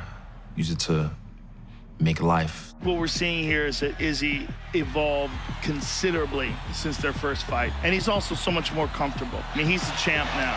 Oh, that one hurt him. That one hurt him. Make the move, turn the volume up.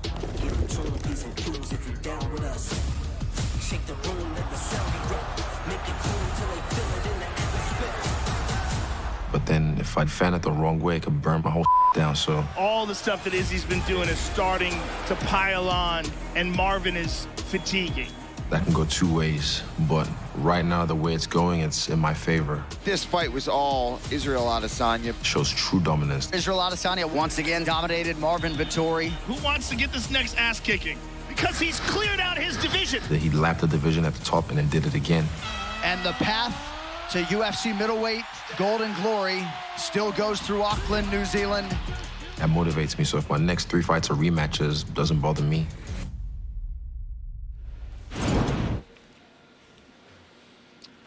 And we are joined now by one Kelvin Gaslin, who is one of the foremost experts in all the world, by the way, on this fight that's coming up tomorrow night with Whittaker and Adesanya, because you fought both of them, Kelvin. Thank you, first of all, for joining us. I think we're kind of in and out here with Kelvin. You're here. Kelvin, can you hear me okay? Yes, sir. Can you hear me well? Yes, you sound marvelous. These two guys, Adesanya and Whittaker, kind of break this down for me. Nobody knows them better than you do. Yeah, you know, after my last fight with Rob Whittaker, you know, I've never been backstage and kind of scratching my head like, man, this guy was really better than me today. And I really didn't see an opening. And he was just much better. You know, I just had never felt that in a fight before. And not even against Adesanya did he make me feel that way. I think Robert Whittaker was just operating on a different level, you know. And I think if he can continue operating at that level, then I think he may be able to take it. What was it, Kelvin, that got him to that level, and what's the best path to victory for Whittaker tomorrow against Izzy? You know what? I think he needs to pick his shots well, not leap and jump in there like he did last time. Adasanya is a master at managing distance and controlling distance, and so he needs to be careful with that about jumping in and leaping in like he did last time. But pick his shots. I think he's going to be a little bit faster. I think he's has the right tools to beat Adasanya, and maybe mix in a little bit more wrestling as well. Well, you got right to the point there, Kelvin. I was just going to ask you, in your fight with Robert Whittaker, he really did go to the wrestling quite a bit more. Do you feel like that's going to be a cornerstone of this performance, or just sort of the possibility that he's going to mix in a little bit? Do you think that's going to be a big piece of the pie here? You know what? I don't know. I don't see Rob Whittaker that being his style as much. But if he mixes it up and mixes in his wrestling, I think he can be successful. I think he can open up a lot of doors, if he uses his wrestling. We talk so much about Robert Whittaker and his wrestling, but I want to talk about Israel Adesanya and his takedown defense. Is there something particularly about the way that he was able to counter some of your wrestling within your guys' fight that you feel could play a role in this fight with Robert Whittaker? Yeah, how tall he is, how lengthy he is. It's hard to get his feet off the ground, and it takes a lot of energy. So for Rob Whittaker to be able to take him down, it's going to take a lot of energy. Adesanya's got some of the best takedown defense in the game, and so he's got a tough night. I'm not saying it's impossible, but he's going to have to work for it. Kelvin, when you look at these two, they're fighting at the absolute highest level of the middleweight division right now. We saw Adesanya have to go to a place in order to win the fight against you in round 5 that he didn't even understand that he would have to go to as early. Robert Whittaker has almost reinvented himself today, opposed to the man that he was when he fought Izzy back in 2000 or in Australia. Kelvin, when you look at the fight, and if I have to make you choose, which guy do you think will walk out of that arena on Saturday with the UFC Middleweight Championship?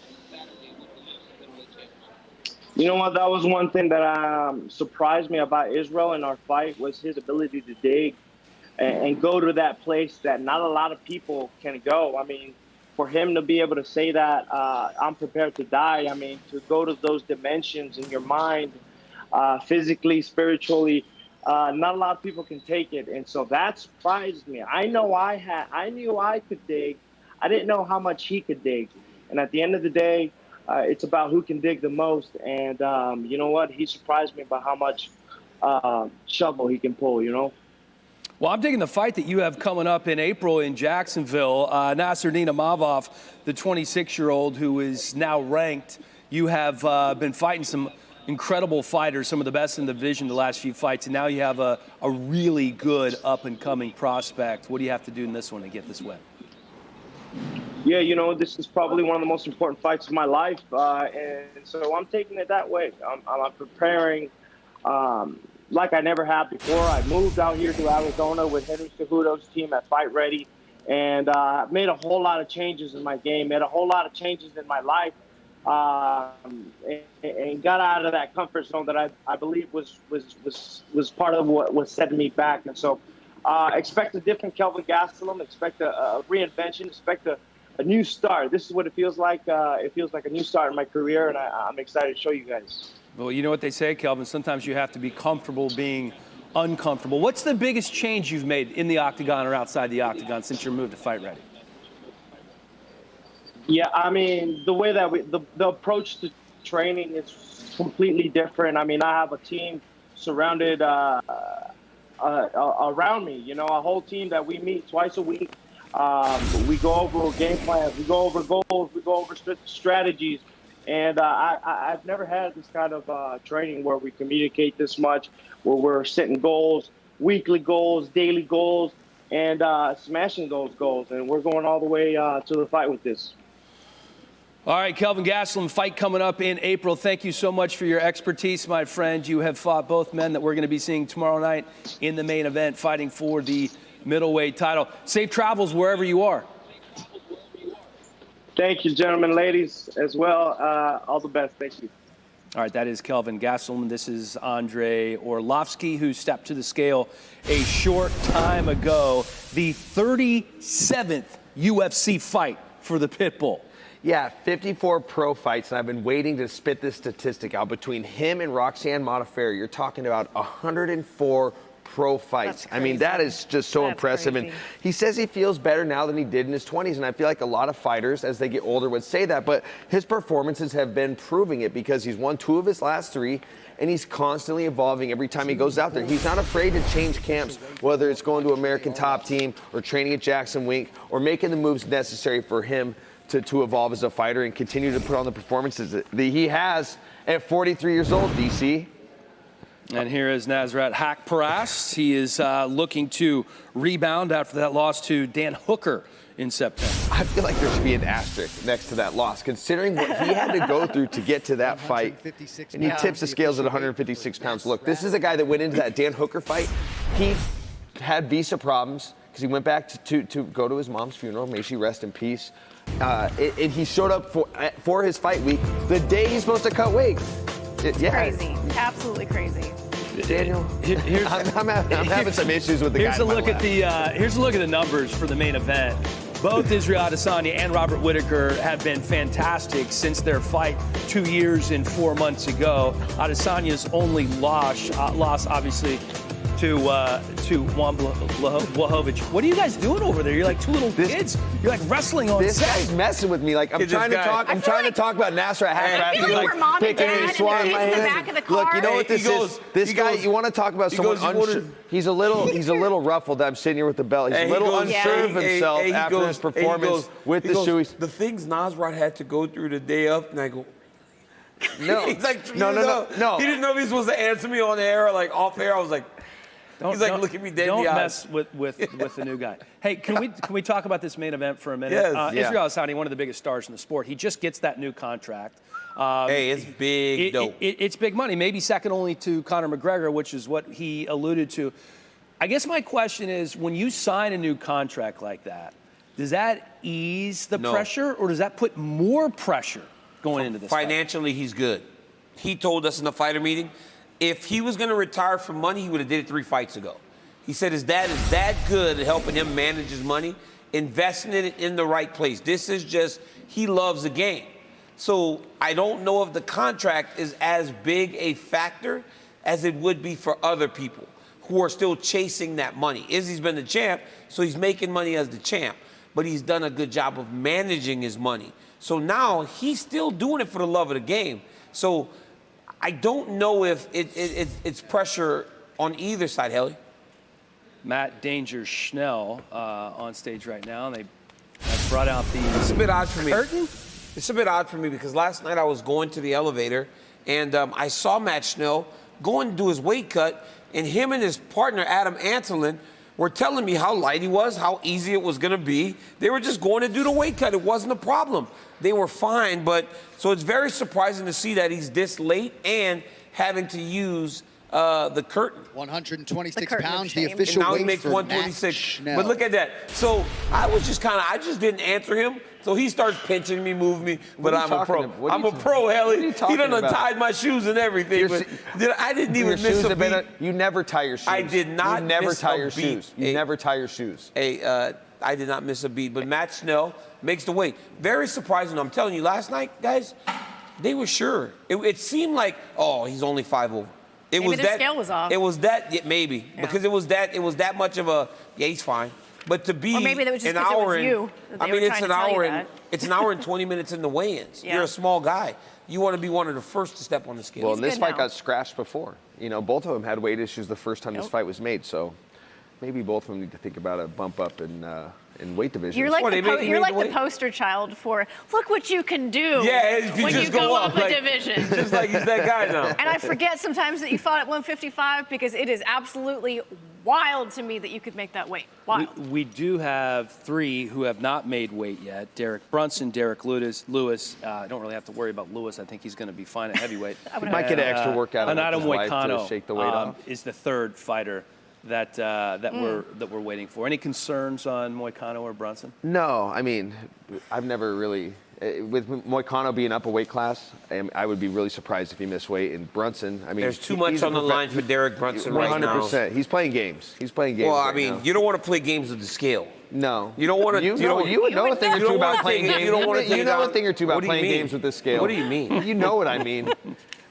We all remember your trip to Buffalo, Bill's Mafia. Oh, I do remember that. I won another UFC championship. You did. Hey! You won another title. Laura, you know what it is. I got another championship. Hey, you beat 2 opponents. You gave him the scale, and you beat Rumble Johnson. Every time you go and make weight, you beat the scale. Well, no, you really beat the scale. I mean, you got one over on the scale. You think so? I know so. Dude, so there are 2 commissioners there watching me on the scale. There's no way I could have done what you guys did. You know how I know? You know how I know you're gassing? Because I tried to do the same thing when I missed weight for Anthony Pettis. I went, like, no. We learned our lesson with that one. Exactly. They would have did the same thing against me if I tried that. You made them learn their lesson. You should have taught Hamza a little bit better on the fight island. So Moicano did actually weigh in. You guys were going back and forth so much, pinching each other and tearing each other's shoelaces that we did not see. But Renato Moicano has made weight, still waiting on Derek Brunson, Derrick Lewis. The last time Brunson missed weight back in 2012, it was a show fight. So it's been, 10 years?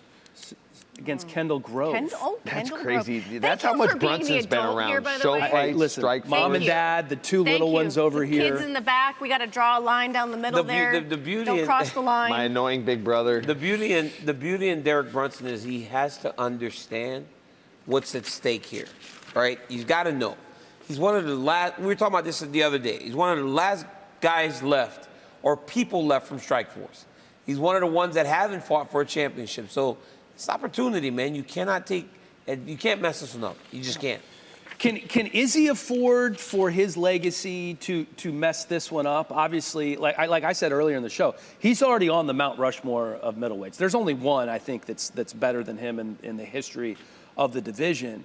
But this could change the trajectory of how we view his legacy. We've seen great champions have precipitous falls, but he's not that age yet. Even if things don't go his way tomorrow night, there's going to be a third fight for him to make up for it. So you're talking about him having a new contract, him being smart with his money. There is no fail. I mean, he has cemented his legacy as one of the greatest middleweights. If things don't go his way, if you believe that, you're out of your mind. Because honestly, it's such a what have you seen lately type of world we live in, especially mixed martial arts. They will call you the greatest one day, and then you lose a fight, and the next. I mean, even Izzy losing at 205, people question everything. No, then he has to go back and defend his belt at 185. So there is some risk in terms of the way people view him, but I don't think it matters to Adesanya. But there is some risk in losing a fight at all when you're in the UFC, because people think about what happens now. Here's Derrick Brunson stepping to the scale, one of 2 remaining fighters who have yet to weigh in. Let's listen here.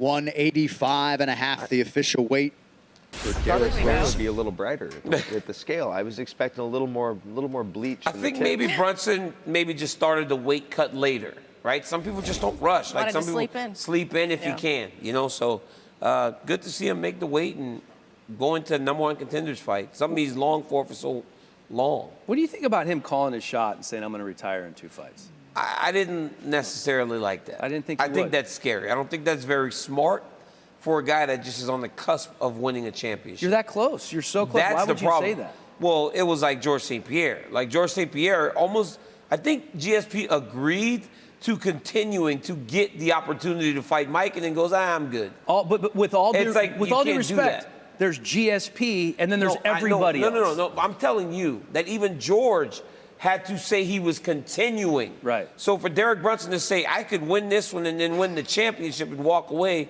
it's a dangerous thing to do when you're not George St. Pierre. If St. Pierre had to say, I'll fight past Michael Bisping, he just didn't. Well, GSP, obviously one of the all-time greats. Israel Adesanya, already one of the all-time greats, perhaps even rising up the food chain there. He knows that Whittaker is going to change his game plan. He's not going to come out like he did in the first fight. What does that change for Izzy going into this one? We heard him say when we talked to him, he basically has 3 different game plans. So does it even matter to him? I don't think it really matters to him all that much. Izzy's game is Izzy's game, and he is so special at doing what he does that really it is, and particularly in Robert's case, he's the person who had the rougher fight the first time out. He's the one that needs to make all of the adjustments. And it's a question of, can Izzy adjust to Robert's adjustments? And we've seen him do that in many, many fights. I mean, you will not find a guy who is more articulate in the pocket when it comes to what he does there. I mean, you were talking about it earlier, DC. I felt like you for a minute. When I was watching his last fight, I was like geeking out on the little things he does. I was like doing my own little detail show. He does stuff that you would never teach someone to do. The way that he leans right in the middle of the pocket, gets square, keeps his feet planted. He's not out there rolling. He's leaning, chin up, and then he'll fire these shots. No one does that. No one even really trains like that. He is a special man. He's a special athlete. And it really is. He's put himself at the apex of this division to where everybody else has to come get theirs. It is not up to Izzy to make adjustments in this fight. He definitely breaks the rules and some of the things they teach you when it comes to defense, when it comes to striking. When he fought Paolo Costa, he slipped the wrong way to land that punch that ultimately led to him getting the finish. He's a very sharp fighter. In the writings on the wall in terms of everybody talking about Whittaker's game plan and how he should make these changes, it's been talked about since he got done with the Kelvin Gaslin fight. So, of course, he's going to be savvy to it going into this fight. And, of course, he's going to be prepared for it. I don't really think there's anything you could do to surprise Israel Adesanya. He is where he is for a reason. He comes from a great camp. I mean, Eugene Behrman's a phenomenal coach. There's a reason why that stable is full of UFC fighters. There's nothing you could do to surprise Israel Adesanya. He's so unorthodox. He's so layered as a fighter in the octagon, and I feel like it's the same with his personality. He's a different type guy. He has the allure. He has the star power. Now he has the new contract. What is it about Izzy that makes him so unique and so eccentric? He just has it. He's always just had it. You know, he's a guy that looks down the line opposed to living in the right now. It's always been his thing, right? We saw that picture of him from when he was at a UFC in Australia, in Melbourne, to 2 years later headlining the UFC in Melbourne, becoming the champion. He's always had this ability to look ahead of what was coming. And I think that plays to his fighting style, right?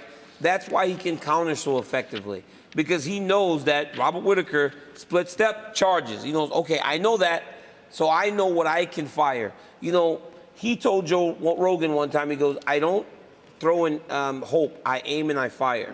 So everything that he does is done with an intention of getting to the desired result from his action. The dude's smart.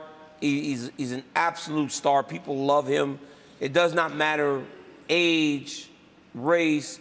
They all want to see Israel Adesanya because he just has that thing about him that makes people kind of tune in. He transcends sport. Yeah, he breaks the mold. You know, he's a guy who's in a very masculine, male-dominated, obviously alpha male type of sport, and he's rocking up with French tips right now.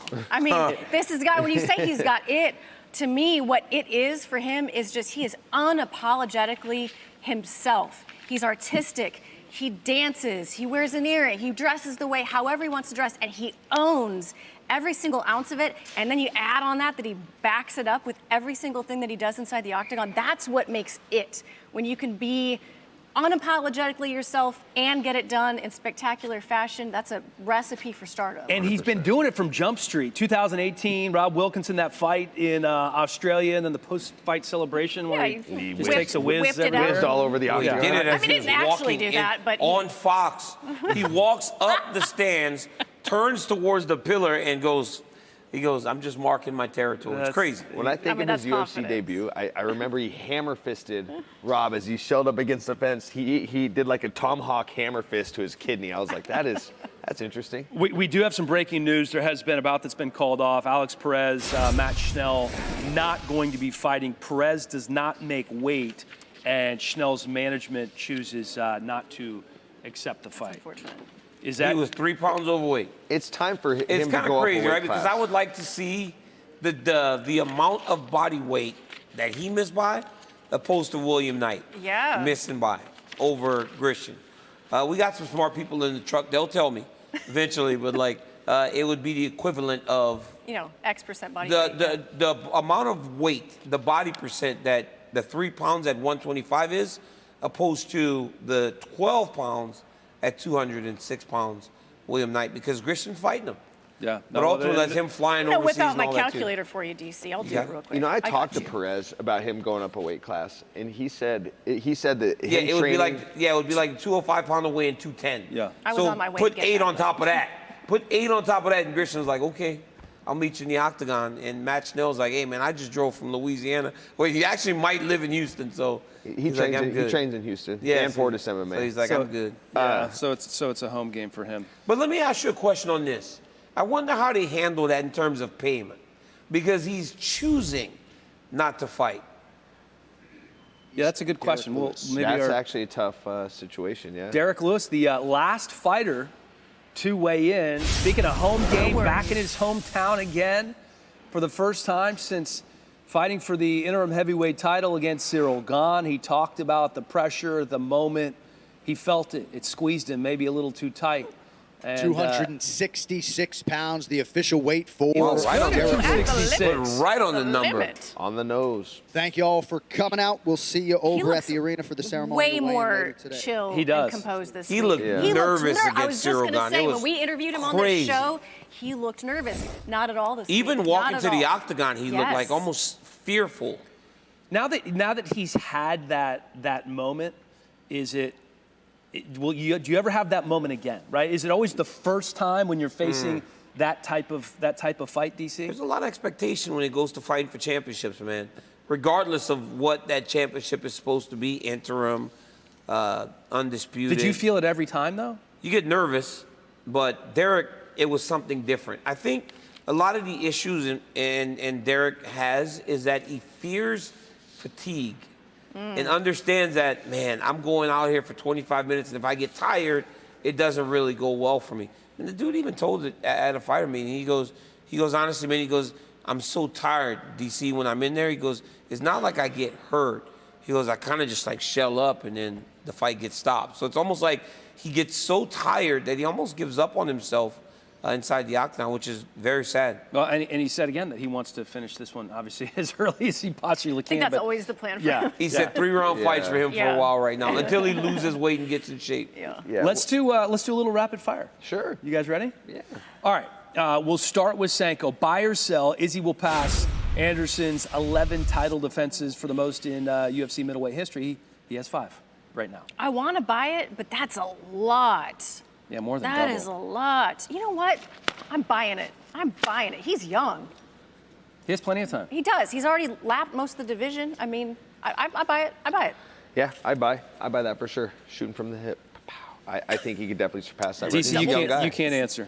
All right, fact or fiction? If Whittaker wins, it's the best comeback story after a title loss in UFC history. For me, that's fiction because I think that is Rose Namajunas. To me, Rose is losing the title and coming back and getting it, not just how she did it, but the mentality, the mental struggle that she had to get back to that point. To me, but it's close, for sure, it's close. Yeah, same, but I'm going with Henry Cejudo, Demetrius Johnson. I mean, he gets knocked out with a body shot in the first round. And there's no more demoralizing way to go out in a title fight than that, and then come back and beat the GOAT. So I'm saying no. Fiction for me. Cain Velasquez, knocked out in a minute on Fox for the very first show, comes back and wins a trilogy. Hell, Stipe Miocic gets knocked out by me, comes back and wins a trilogy. I think those are the ones that stand out to me. All right, how about this one? Who's evolved the most since their first meeting 2 years and 4 months ago? Is it Whittaker or Adasanya? I'm going to say Whittaker, just based on, I mean, we've seen wholesale changes in some of his fights, really mixing in the wrestling. We rattled off that stat earlier, 20-some, whatever you said. 22. 22 takedowns now. That's a big change for him. Yeah, I'm going to agree with you on that one. I think Whittaker's definitely made more evolution in his game compared to Israel. It's been business as usual for the champ. God, I don't think either one of them have changed very much. I think we're going to see a lot of the same guys. I mean, again, this was the Rob of old that is back reintroducing himself. So if I have to pick one, I guess I'll say Whittaker, but I think we're going to see very similar fighters on Saturday. Better approach, but similar skills. Okay. Whittaker early in his career wrestled more. Yes. Prior to the first Izzy fight did not, and now Yes. he's doing it once again. Yes. So that's why you're saying that. Pick a statement that you believe more. Robert Whittaker believes he let Izzy in his head and overextended himself in the last fight and believes it won't happen again. Or Izzy thinks Robert is in for a worse beating and this fight's going to be easier than the last one. I believe Robert's statement a little bit more. And you can see, we just talked to him, you can see it clear as day. He's in a different mental space. Like I said earlier, he's a competitor. He's not out there fighting emotions. He's here to compete and just, put his technique on display. Yeah, I couldn't agree with you more. I mean, just his composure, his demeanor, everything, the way he presents himself when he's talking about that first fight compared to going into this rematch, I'm going with the first statement. I believe Robert also, because Izzy has to understand that if Robert fights the first round in the way that he did and gets through round 2, it's a tougher fight already, right? It's not easier. So what he would have to do to make this fight look easier would be crazy. Is it going to be easy? Is it going to be a decision or a finish? You don't need a winner, just decision or finish. A decision. I think we're going to see a chess match. Yeah, it's going to the late rounds, 100%. I don't see this fight. Just like you said, it could be very similar to the Yoel Romero fight. So I'm saying decision. Okay. No prediction. Okay. True or false, Derrick Lewis tomorrow night will once again feel the pressure of fighting in Houston. Remember, he said that he felt the pressure and was nervous against Cyril. False. He's at home being at home now. I think that was just a different situation. And to your point, DC, I think he was nervous about getting tired. He knew that when you fight Cyril Gane, it's going to be a longer, more technical fight. He's here to bang with Bam Bam. It's going to be a good one. Yeah, Derrick Lewis has said that he's not a big fan of fighting in Houston, and it's been mixed results. And I don't think the pressure could have got any bigger than it was at UFC 265 when he fought Cyril Gane. So I think that ship has maybe sailed in terms of the pressure of fighting at home is off. I think that he's just a little more loose, excited to have fun, and only has to fight for 15 minutes. False, because it's rooted in the opponent. You knew who you had in front of you in terms of Cyril Gane and the challenges that he presented. You know what you get in Tai Tuivasa, and against guys like Tai Tuivasa, Derrick has long been successful. So I think he's not as fearful of the opponent. So false. All right, so speaking of Tai, buy or sell, you believe in Tai's recent win streak, or he hasn't faced the highest level of competition yet? I actually really do believe in Tai's recent win streak. When you watch his performance against Augusto Sakai, he's got some really high fight IQ moves in there. He put him up against the fence, wore him out. He wasn't just out there slanging and banging with no thought in his mind. He had a game plan. He executed it. We're seeing a different level from Tai. Yeah, and he's humble enough to address some of the holes of in his game. He's been down to AKA to work on his wrestling. He's found a new home over in Dubai. I feel like he's found the recipe for success, and it's shown in his 4-fight win streak with 4 straight finishes against tough competition. So I think we're seeing a new Tai Tuivasa. I believe in his skills. I think Tai's good. This is a kid that learned all this on the job, and now you're starting to see it coming into a clear picture. I believe it. All right, we got 2 more for you guys. Biggest X factor, Cannonier's takedown defense or Brunson's chin? Oh, I'm going to go with Cannonier's takedown defense. Derek Brunson's wrestling has always been a problem, but now that he's put his hands with the wrestling, it's a problem. So that's the bigger one for me. I'm going Cannonier's takedown defense. It's not just his defense. I think Cannonier's a physical specimen at 185 pounds. That guy, he's got to be strong as an ox. And you pair that with the defense, I'm taking the first of the Cannonier's takedown defense because it's the choice, but the reality is it's Derek Brunson's approach. If he goes back to the old Derek Brunson, he's going to get put to sleep. If he fights in the way that he has recently, he can find success in this fight. Okay, you got to pick one. Next up for a shot at the middleweight title, the winner of Cannonier Brunson or Sean Strickland?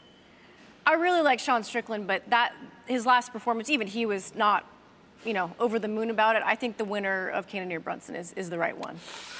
See, that's tough because to me, it depends on who. It kind of does depend on who wins. It depends on who wins the title fight. It depends on who wins between Brunson and Cannonier. So, I'm going Strickland. I think that either guy, whoever wins in the main event, I think it's going to be a good fight with Sean Strickland, especially if it's Izzy. The war of words is going to get hot, and that's what sells fights. So, Cannonier Brunson, level of competition. Strickland has fought some good guys, but Derek Brunson has gone through Shabazi and Kevin Howland He's beaten. They've beaten the who's who. Obviously, we know who Cannonier has beaten. He just got rid of Kelvin Gaslin. It's different than beating Jack Hermanson as your biggest win on your run. So. No disrespect. I can't agree with you guys all the time. I just had to throw it out there. Sure. Well, good. And the good news here is what we have coming up next is a little space trivia. Oh. I know you paid attention in astronomy class, and I also know that you understand, as RJ brings up the whiteboard, okay, here we go. how much DC cheats here. RJ, can you take DC's phone so he doesn't have access to the cheat sheet? I'm not going to cheat. Safe space. Oh, yeah. I understand that you cannot grab there.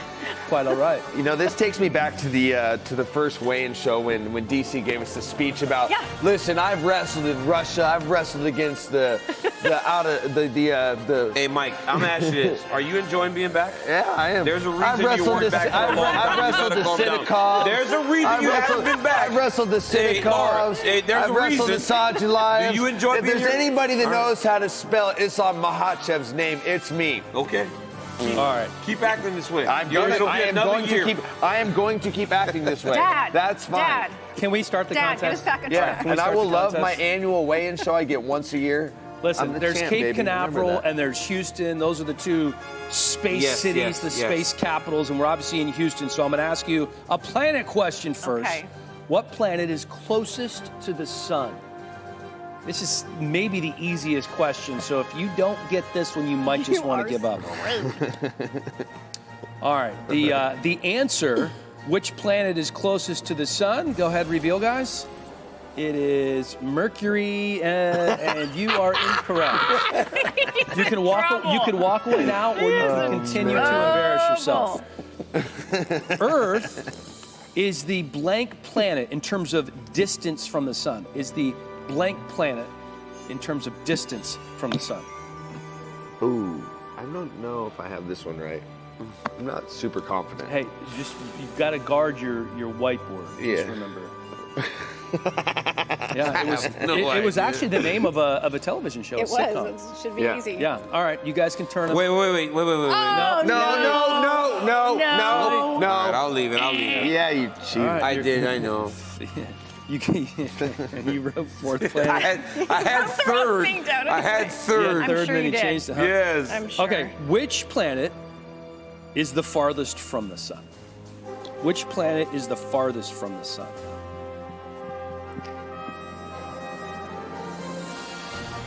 Okay, let's turn them. It's not Mars. It actually is Neptune, but we'll accept Pluto because it was previously still an argument about that. as a planet. Yeah. That's still up for debate. All right, so far, if you're keeping track at home, Daniel Cormier is 0 for 3. Question number 4. Who played Jim Lavelle in Apollo 13? In Apollo 13, who played Jim Lavelle? Oh, man. Just think what is his name? What is his Yeah, name? yeah, Stop yeah. talking. Sorry, Stop talking. sorry, Lovell. I'm just Main going to shoot character. from the hip. I'm going.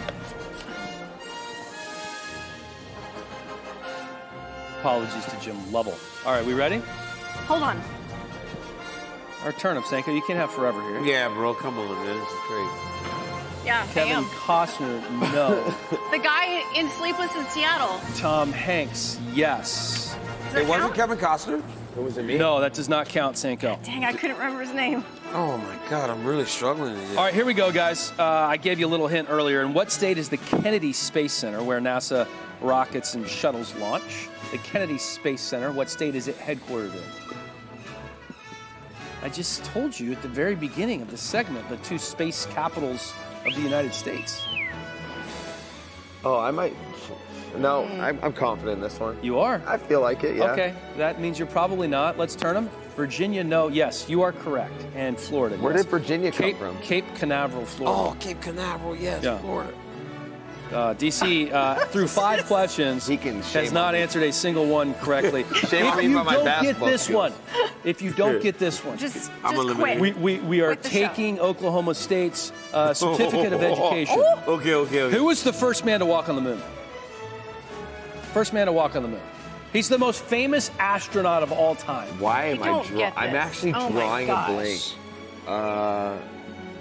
Oh my God, I'm trying to think of his first name. Oh, this Flip is crazy. 'em. I should get 4 for this. No, you shouldn't. I should get 4 for this. No, you shouldn't. All right, let's flip them. Neil Armstrong, and Neil Armstrong. Oh, that was really late. No, he was right. I had arms. He was right. We'll give it to him. Wow. I had it. You guys are gonna That is a very valid point. For the first time the whole game, he has an answer, so he tries to flip it right away so nobody else has a chance. That's right. He had no idea. Yes, I did. Forced the flip. Are you going to question me? How many questions have you gotten right? Hey, Apollo 11, guys. Yeah. What year and month did the Apollo 11 astronauts land on the moon? What year and month? That's a tough one. I don't know that I'd be able to name the month. Okay, I'm going to wing this one. You know, I will give you the year. Just say the year. Okay. What year? Erase my month. I'm going. Well, you can throw in the month if you want. If you have the month. I think it was the there's year no way you DC have the was month. born. I'm guessing. So we're going the year or the month? We're going just the year. You get it with the year. Okay, here we go. Ready? 72 incorrect. 63 incorrect. 1969 is the correct answer. How long did it take Apollo 11 astronauts to get to the moon? The number of days. How long?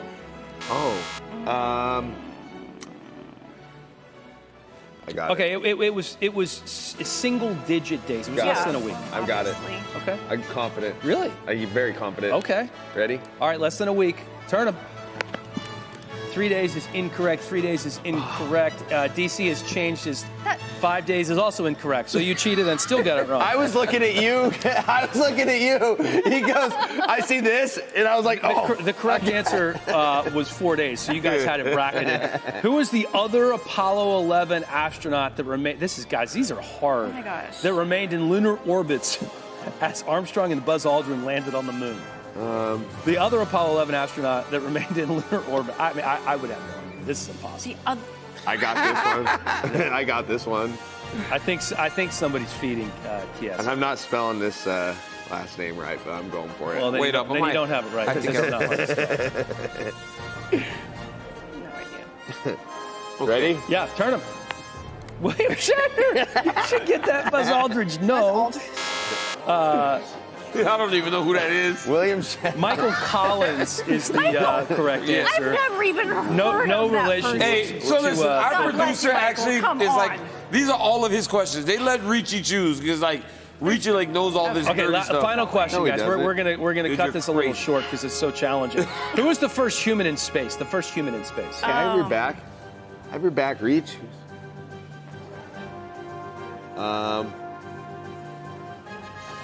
Fudge. I don't know this either. He is Russian. I had that part. Yes, he is Russian. All right. I wrote Russian guy and then I started to erase it. This is the worst. This is the I wrote worst. Russian guy. Yeah, it's pretty bad. This is the really. worst one. It's a telescope. That's like a satellite. Yuri Godrin. That's a Michael satellite. Chiesa like, holds come on to the belt. What was his Who name? did this? Like, Hey, wait, no, he doesn't. Yeah, he How does. many did he get? I got a lot more than you. Laura got the first three. I beat her by one. You did. Chiesa's the big winner. It was 6-5. He got All right. 6? Yeah, he beat Sanko. I get to He spin gets- the wheel? You get to pick somebody to spin the wheel again. I'm going to pick My name's Lorsenko. Laura. Yeah, that's a good move. You know, I'm still stuck on the Sputnik thing, so. Okay. You want me to spin it for you? You can spin it for me. One of you Okay. can. I I'll don't care. spin it. Why Whoever. don't you take it for a spin, Howie? Jesus, No pun take intended. the wheel. Houston, What we does it have say? a problem. Houston, we have a problem. At the end of every sentence that you say, you have to button it with Houston, we have a problem. I That's don't always amazing. get these talking. That is amazing. Okay. All right, All right. so DC. You can say it, Laura. Huh? You have to say, Houston, we have a problem after everything you say. Hey, Houston, we Hey. have a problem. All right, very the good. belt stays with me. Very good. belt Champ, stays what are you with me. doing over there? Are you disgusted in your performance? I'm a little bit disappointed, No, man. I'm right here. You know what? Hey, I'm right. jeez. You're right. I'm a little I'm right disappointed. here. Hey, I'm a This little is DC. Hey, I'm hey, the champ. Here's the thing. Remember that. He's got the belt. He's a defending champion at this point. I'm a little disappointed in my performance. But what I'm not disappointed in is my performance from yesterday. And my performance from yesterday was another game that Mike and I took part in. And you guys take a look at it. Because this is game number 3. Hopefully I have the belt after this. I played basketball yesterday. And watch me rock this thing. Let's go. Get out of here. The belt stays with me. No, it matter- doesn't. No, it does. This is Mario Ellie, a.k.a. the Kiss of Death. Want to welcome my UFC brothers to Clutch City. You see the banners up there. So we're going to put my brothers through a little workout, how we do it at the NBA style. So we're going to start with our dribbling. Let's go. All right, fellas, this is the drill, all right? We're going up with our right hand all the way to the other end. Let's make sure we space out. I'm gonna count 5 backwards, and then we off and going, all right? I got 5, you, Coach. I got you. 4, 3, 2, 1, go. Head up, don't run into each other. Good job. Left hand back. Here we go, got close race here. I'm gonna give it to my man right here. There you go. I'm exhausted. We're doing our dribbling and running package. We're gonna get into our layup drills. Let's go, boys. Let's go, Mario. Let's go. Here we go. All right, that's nice right there. Okay. DC, you next. Let's go, see what you got. Oh, that's, ooh. That was some The BS. form was great, though, DC. The You like form that? was, yeah, the You form like was, that? the form was, oh, Lord, have mercy. he missed. Yeah. He talking about he a shooter, huh? Oh, okay, there you go. Slow down when you get to the bucket. There you go. Ooh, Lordy B. Yeah. How could he be that bad, Mario? Mario, how He know how could to he be fight, that bad? though. That's the key there. That's exactly. My man. He put them hands on. All right. 4 for 4 there. All right. Good job, guys. I like it. I like it. I like it. This the last one? Finger roll. This 4 or 5? 5. All right, 5th one. Got you, D.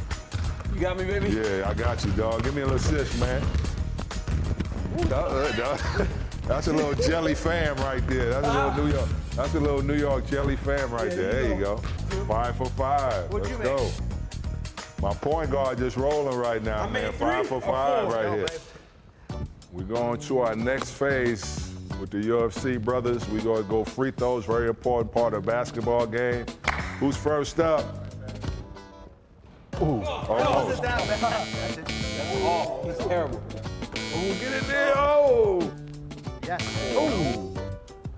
Hey, there you go. Way to go. I have 1. Ooh, gotta be. He's actually trash. To beat you. Yes. DC, let's see if you got. Free throw line, coach. Ooh. Golly. That didn't look like part of your first. Oh, that looked good. Oh. Shallow.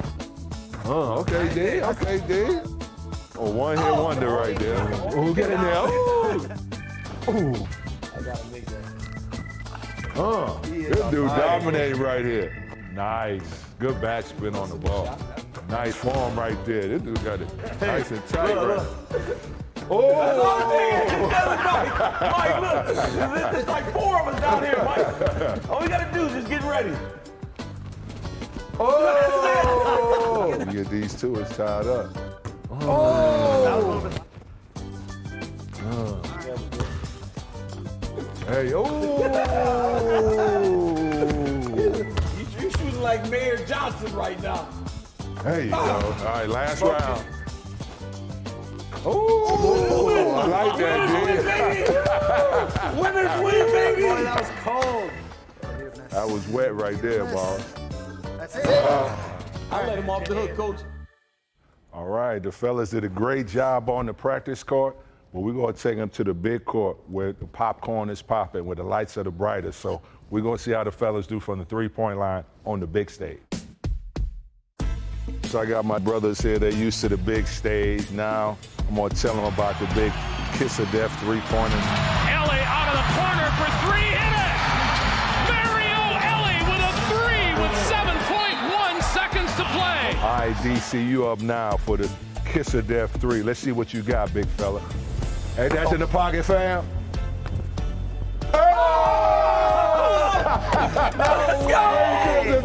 Let's go! Man, no way! You gotta be kidding me! Hey, back to back. You are big fella. You can do this, Mike. Let's go, Mike. Come on, Mike. Let's go, Mike. You got this. You ready? Yeah. Right there, Mike. You got it. Let it go, baby. Oh, that look good. Ooh.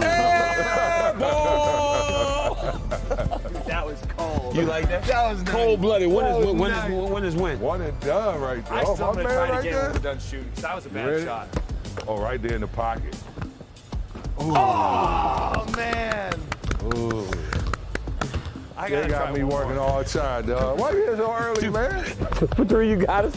What I seen all day, I seen a lot of good work from my UFC brothers back here. Well, I had to make a tough decision. It was a tough choice. Well, I got to go with a true champion, my boy DC. Came and represented, had the kiss of death with just one take. I got to give it to my boy. You know, a pass from the kiss of death. I want to thank my UFC brothers for coming down to Clutch City, H-Town. I'm excited that UFC's in Houston. Wish all them guys luck. And you guys come on and support the UFC. You know, these are great brothers. Thank you guys for having me. Fred, what a camera. Hey, look at my boy, Big Mario. The kiss of death, number 17 for the Houston Rockets, Mario Ellie. One of the greats here in Houston for this organization. Let's bring in John Anik because I will say this, John. I feel your pain because you won that competition in terms of how many events you won, and I noticed when you hugged it out with DC at the end there, you kind of knew your fate. You knew what was going to happen. You didn't seem to be enjoying that at all. Well, could DC have butchered the intro to the feature any more than he did? Like, he's almost as reluctant to say my name as Mario Ellie, who is dead to me. This is a fucking joke, okay? I won all 3 events on the practice court. We go upstairs, but Mario Ellie, like, thankfully I wore my Daniel Cormier t-shirt, so Mario actually knew who DC was. Yeah. Like, Mario Ellie has no idea who I am. I had no chance to win. My boy Anik. That's it. My boy Anik, can I say something? You didn't tell me you were coming on here. If I knew you were coming back, I would have said your name, my friend. But the reality is, Kiss of Death 3, John, and I nailed it. And honestly, I kind of was building to the main event, which was on the main court, where the popcorn is popped, like the great Mario Ellie said, and then gave the Kiss of Death. So, John, could you make Michael Chiesa give me the title? Because we didn't beat. Houston, we have a problem. Houston, we have a giant problem. Oh, there we go. Thank you, Laura. How do we not know that had I been invited to that I would not have smoked every single one of you, or at least been competitive with John Anik, who looked excellent, and frankly, I think who won. If you do it by the numbers, he scored more points. John Anik scored more points than you. It's not the first time this has happened on this show, by the way, that this has turned into a popularity contest. Would you guys let John talk, contest. please? John, could you please explain why I should get the belt? Thank you. I succumbed to the pressure. Like, Daniel shot the 3-pointer first. All hail the double champ, right? Clutch City, I get it, right? But Michael Chiesa's had a pretty dominant day on the weigh-in show today, and I felt like, DC, I beat you 3-1, you know? So, I mean, I'm sitting here on the Daniel Cormier show. I feel like I maybe should give you the belt, but, you know, we're Team Chiesa today, man. Tough live, never die. I think we have a budding rivalry here now. It's DC and John Anik, not DC and Lorisenko. As every time Anik comes on the show, it raises the level of competition. And here's the thing, Anik, before I let you go, just from watching that piece, Chiesa's a great fighter. He's not a great basketball player. The form was really bad. Was it as bad in person? Yeah, I mean, I told him to stick to jiu-jitsu, obviously. I mean, there's a lot of good basketball, high school basketball that's played up in the Pacific Northwest, but Chiesa's got some size. I don't know why they stuck him on skates, so maybe he can take part in DC's next hockey challenge, but basketball is not for Maverick, with all due respect. Hey, you know what? My man, John, tough live, never die, brother. The belt stays with us. The belt stays with Tough Live. DC, good job on the Kiss of Death, but John Anik's the real champ. Thank you, John. So wait, so we're just gonna ignore Mario Ellie? Love you guys, thank you. No, we're not ignoring Mario Ellie. By the way, chose the winner. By the way, Anik coming in on the ceremonial weigh-in show that is 4 o'clock local time here. We are on Central Time. So we take a look at the co-main event. Derrick Lewis and Tai Tuivasa. Can we put a button on the competition, or are you still angry that you? What's wrong? Go between these two on this next segment. Oh, you're sending it out? I'm out. Yeah. Because you don't have the belt. Okay. Quiet Mike. Salty like a pretzel. All right, Houston, we have a problem. We do. Handicap this one for me in terms of the co-main with the Black Beast and Tai Tuivasa. I love both of these guys. I feel like Tuivasa has a little more momentum coming in. Tuivasa has the momentum. I think both of them, Derrick Lewis, obviously. It's not hard to break this one down. You got a guy who swings absolute hammers, but who tends to get tired and sprints in very, very short periods of time. Houston, we have a problem. And then you've got Tai Tuivasa, who we talked about just a second ago. His fight IQ continues to grow and grow and grow, but he's got him. I think the X factor for him, though, is the chin of Tai Tuivasa, because he didn't get knocked out by Junior Dos Santos. He just didn't know how to get up from that position. Well, and Tuivasa, Houston, we have a problem. Tuivasa is the favorite, the slight favorite coming into this one, Michael. Yeah, you know, and when I'm not working on the desk, I love to bet on these fights, and I'm glad that I caught Tai Tuivasa as an underdog at plus 155. Ching, hopefully that one cashes. But look, I definitely think the X factor is Tai Tuivasa's chin. I mean, you go back to that fight with Greg Hardy. I mean, they were in the box. Hardy was cracking him with good shots, and he stayed right in the fire, landed a beautiful left hook, knocked him out. I definitely think the chin is an X factor. We haven't seen him get finished the way that Derrick Lewis has. Are you okay? He's standing over there silent. Are you not going to comment on the heavyweight co-main event of UFC 271? He's done. He's done. You know what? I've seen you be a gracious loser before, and you're not being a gracious winner now. Should have paid attention in astronomy class, buddy. Well, it was bad. I will say, we've never had a blowout like we did in the space trivia contest. Yeah. DC did not learn a single thing in his entire life about astronomy. Well, the blowout in the space contest is kind of equivalent to the blowout for me with the basketball stuff yesterday. Fair. So it's kind of... The disappointment is just in the fact that y'all ignored Mario Ellie. I'm a Knicks fan. That's what's actually sad, is that Houston, Mario Ellie... we have a problem. It's sad that Mario Ellie actually got to choose. He was gracious with his time. Mario Ellie is a two-time NBA champion. He did not have to come and do that. He did it. He picked a winner, and then you guys just ignore what Mario Ellie said.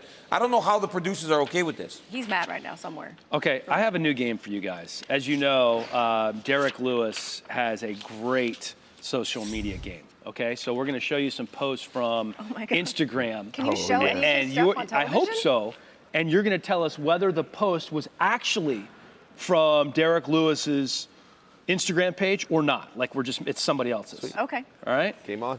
I'm not going to help you cheat, DC. All right. Here's the first one. Let's roll the video.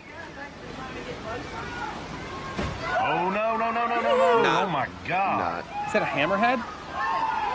Oh, where's my marker? Do you guys have your whiteboards? He sees it. Look at him. Oh, my God. Okay. So is this an official post from Derrick Lewis or no? Flip them. Yes, no, and no. The correct answer is yes. He's okay. That you see, they try to cheat. They heard me say no, and then they try to do. You see what I'm saying, man? No, Zach's probably in your ear. Yeah. Nobody said trying to get you back in the game. Seriously, someone needs to. I don't think anybody's helping him right now. Okay, roll the video. Is this from? Do you see what's going on right now? Derrick Lewis or no? I can't see it. I can't see anything. I can't see it on the television. Oh, this was good. RJ, can you move that up a little bit? There we go. Okay, snowblower. Yeah. Oh, the snowblower fight. Yeah, I saw this. This happens in Minnesota, dude. I lived there for 9 months. Okay, yes or no? Is it social media approved from Derrick Lewis? Yes or no? No, no, no. You guys are all correct. All right, look at the smile. Look at the smile on DC's face. When he's back in it, Who's helping him he's so amicable. He's got to win. He's got to win more than one game, though. Let's roll this piece of video. Is this from Derrick Lewis's Instagram page or no? Oh, boy. That's not me. If that was a UFC fighter, who would it be? I oh, can't wow. even say. That's amazing. Give me one, Quiesa. Give me one. Who would that be? I don't know. Yes, the answer is yes. That is from Derrick's page. Can you give me one who that would be? Maybe myself after a couple shoeies. After Juliana Pena wins? Yeah, exactly. After Juliana Pena win at the after party. That was for sure you. In my Speedo as well. Oh, just boy. Tears of joy. Okay, let's roll the next video.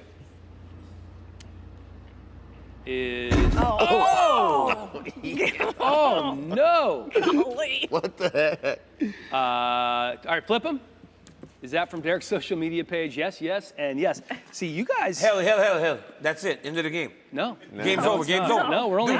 Come on, dude. Game's over. We're only halfway through. Now you're gonna extend the game? Yeah. Game's over. Let the video tell the story. Okay. All right, let's go again. Oh no! Oh no! No! I hate those. Oh.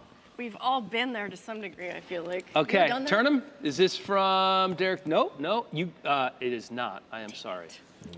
I am sorry. I saw it somewhere. Oh, I hate those. At least it was like a body hitting the board, not the head. Yeah, You cracked the head on the board. Booty bounce. Okay, the game we're playing once again, are these social media posts from Derrick Lewis or no? Oh, what was that? That was a jug full of Spody, I think. Gin and juice. She's mad. Okay, from Derrick Lewis's social media, yes or no? Yay, no, yes. The answer is yes. Do we have a tally? Yeah, where are we? No, DC's in the lead. I think he's got to be. What's the someone's tally? in his ear somewhere. Nobody's telling me anything, I promise. DC has 6, and he is leading the way, I believe. He has a healthy lead. Okay, let's take a look at the next piece of video. Michael, you and Laura both have 4, so you're trailing by 2, as we have a couple more left here. Oh, I'm up here now. Oh, little VR. These are great. Yeah, these are. Oh, no! You knew that was coming as soon as you saw the Christmas tree in the I corner. ran into my coffee table like that with it on. I've done it, run into my dresser. My son really loves it. It's great. Okay, let's flip it. No, and yes. The answer is. What's the answer? Is that from Derrick Lewis's social? The answer is no. Dang it. No. Dang it. I'm not winning this one. Okay. So DC still in the lead. And we have a couple more. Is this from? Oh no, this is not going to end well. And the ladder's still there. She's going to fall on the ladder. No. What is she doing? Oh! The dude. That was a dude, I think. That's like the old Buffalo Bills table jump, man. That's Bills Mafia. That's gnarly. Okay, the answer is, flip them. No. Quiesa is incorrect. So you guys are correct. Wait. We're getting close. Wait, it's over. We're getting close. It's How many more over videos do we have? Hey, 2. you know what this They've shows? only got 2 left. This just shows you are on your phone way too much. Yeah, like Okay, you last and one. I On your phone way succeed too about much. science and They can't beat me. Yeah. I don't know if These are any. all Yeah. people are following. From Lewis's social media. What was that? Dentures. It was No. something hit him. It was a bird. Was that a bird? Oh, that's awful. That's amazing. Right in the face. I'm just gonna put this. I don't care, you guys. It don't matter. It is yes. It is yes. So you guys all got that wrong. right. So But no guess what? damage It done. does not matter. Look at him. DC dominated that. He got 8 out of 9 correct. What does he doesn't All take right. the belt, does he? absolutely. You want me to spin the wheel for you? I got it. He doesn't take the belt. He I won want a Michael game. Chiesa to spin You it. have to pick somebody to spin the I belt. want Michael Chiesa to spin it. Oh, Give me boy. my belt. What are you talking about? It's over, bro. Zach. You dominated that, dude. You do spend a lot of time. I'm back. Oh, the shocker. Yes. I'm back. You guys want to talk about Derrick Lewis and Tai Tuivasa? No, that's. Oh, we're past that? That I ship thought has it would sailed. be something else when I saw Shocker. The shocker. Oh, Hey guys, can we talk about? Hey, can we talk about Derrick Lewis and Tai Tuivasa? Give him 2. On to both. I hold on to both? Yes. Yep. What the f is this? Oh my God. I don't like Oh, this. you're amping it up. Squeeze. I'm squeezing it. What do I do? Put your hand, put something. Yeah, right there. Look at him shaking. I don't like this. Can you feel it? It'll get you. Look at the That vein. was Look at perfect. the Look how vein in his ready he is. forehead. Yeah, Look at the dude. vein popping Let me out see. in Let me his see. This is a liability. Oh my goodness. It's a liability. Let's do it again. I'm having heart Do we palpitations. only do it once? What? Let's take another look at this. The anticipation is worse than the shock itself. Look at his head. Look at your head. He's- Look at your head. Yeah. You need to shine that thing up before you get on the show. Oh my goodness. All right, so because of the lost fight here with Alex Perez and Matt Schnell, we have a new bout order. And remember, Maxime Grishin and William Knight has moved to heavyweight because Knight missed weight by 12 pounds. So the fight's now going to start 30 minutes later. Again, the new bout order.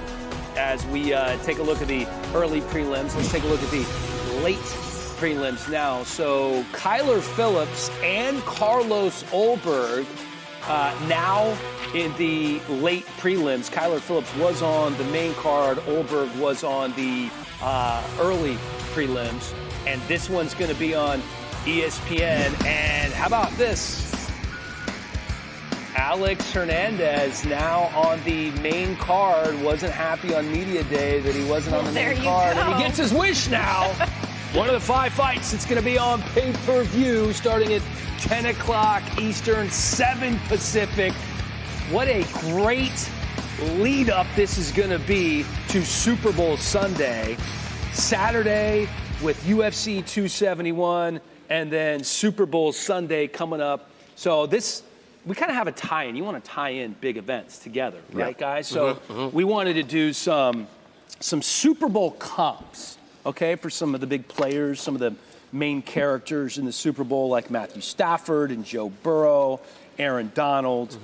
We wanted to compare them to UFC fighters, whether it was stylistically or physically, whatever the case may be. So, DC, are you looking yours up right now? No, I got mine. He was on Derrick Lewis's Instagram page. Where he lives, peeking over apparently. his shoulder. Yeah, he was checking his Instagram, making sure he didn't miss anything. Okay, let's start with DC. We'll start this way and go around with Matthew Stafford. Give me a comp, a UFC comp for Matthew Stafford. For me, Michael Chandler, right? Because Michael Chandler was in Bellator, had success, but not the ultimate success. Came over to the UFC, had success, but ultimately didn't accomplish the goal. Matthew Stafford played for the Lions for so long, had a lot of success, never won. Now he's playing with the Rams in his first Super Bowl with an opportunity to win a world championship, just like Michael Chandler had here in Houston when he fought Charles Oliveira. See, mine's similar but different. Mine was opposite of yours. I took Charles Oliveira, and it was, in a sense, because it took both men 11 years to get up to that moment to fight for a world title, to play in a Super Bowl. And both guys have showed tremendous grit. I mean, Charles Oliveira in the fight with Michael Chandler showed tremendous grit, the way he was able to come back after that first round. In the same way, Matthew Stafford was able to show grit in that 2009 game against the Browns when he got his shoulder dislocated and was able to throw that touchdown pass for the win. So the grit and the time it took to get to those big moments in their careers.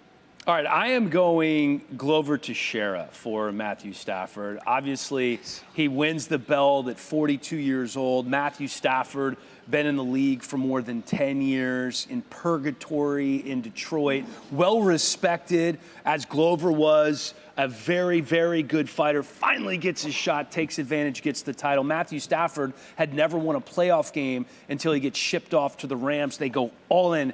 And DC, the entire time I'm giving this comp, you're just shaking your head at me. Well, I want Laura to give her a comp, then I want to tell you why you guys are all wrong. But go ahead, Laura. Well, I actually agree with Quiesa. Mine was Charles Oliveira as well. I mean, early in his career, had some good moments, but honestly, more of a 500 fighter. And then he moves up to lightweight.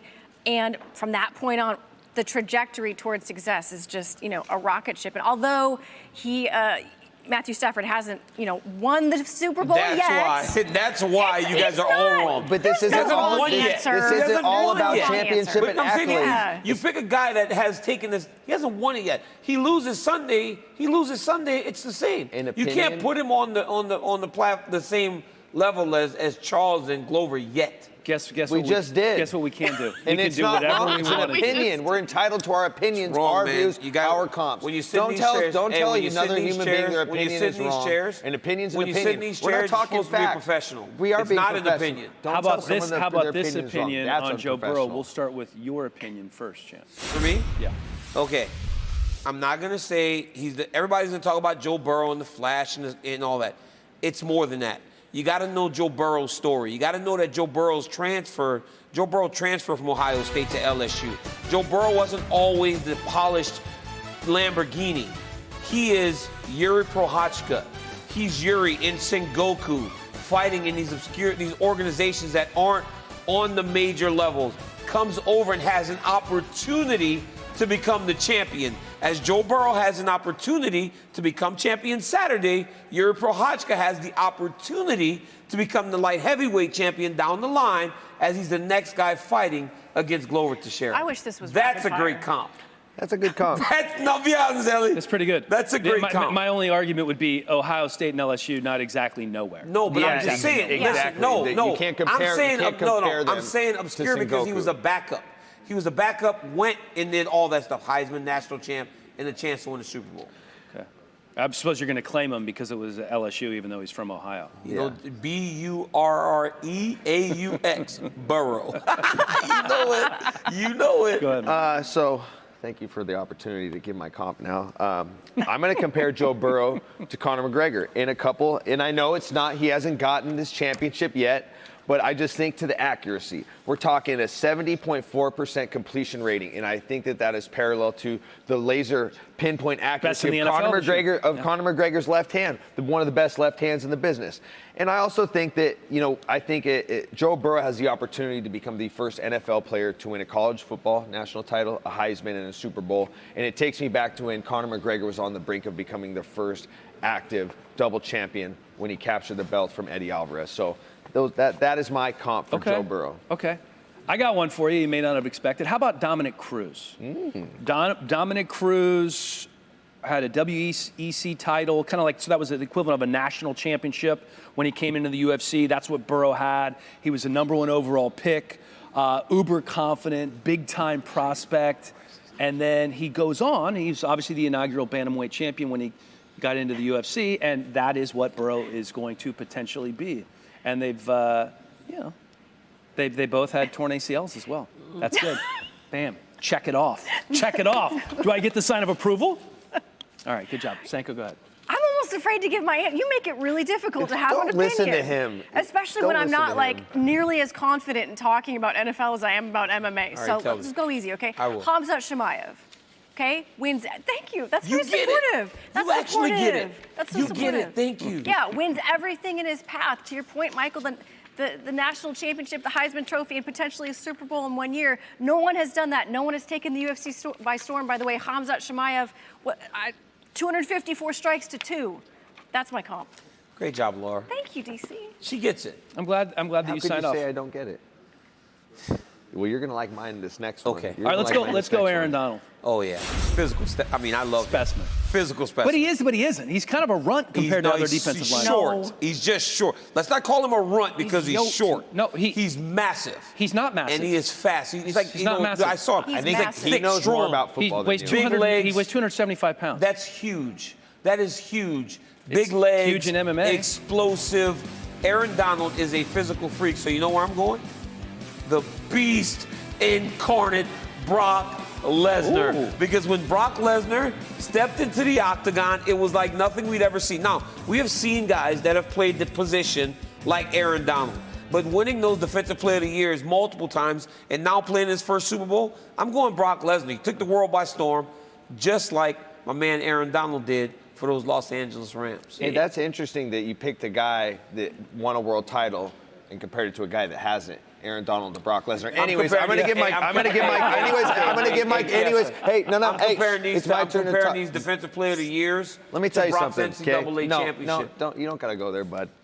I'm going Aaron Donald. My comp is Khabib Nurmagomedov. And I hate saying this because it breaks my heart because I'm kind of throwing my Seahawks under the bus. Look, Aaron Donald, very physical style of play, breaks his opponents, breaks the guys on the offensive line, gets a ton of sacks, and 15 times in 15 games, he has sacked my man, Russell Wilson, the most that he's sacked that quarterback more than any other that he's played. Sack Russell Wilson, too. But it just reminds me of Khabib's fight when he broke the record for most takedowns within a fight. 21 takedowns in one match. Something about that statistic just reminded me of Khabib taking down Abel Trujillo so many times in 2013. It's very odd that you would compare him to a guy that won a championship when he hasn't won his championship yet. You did the same thing. You did the same thing. I think we're going to have to throw that out because I'm about to do the same thing, and Kamaru Usman is my comp for Aaron Donald.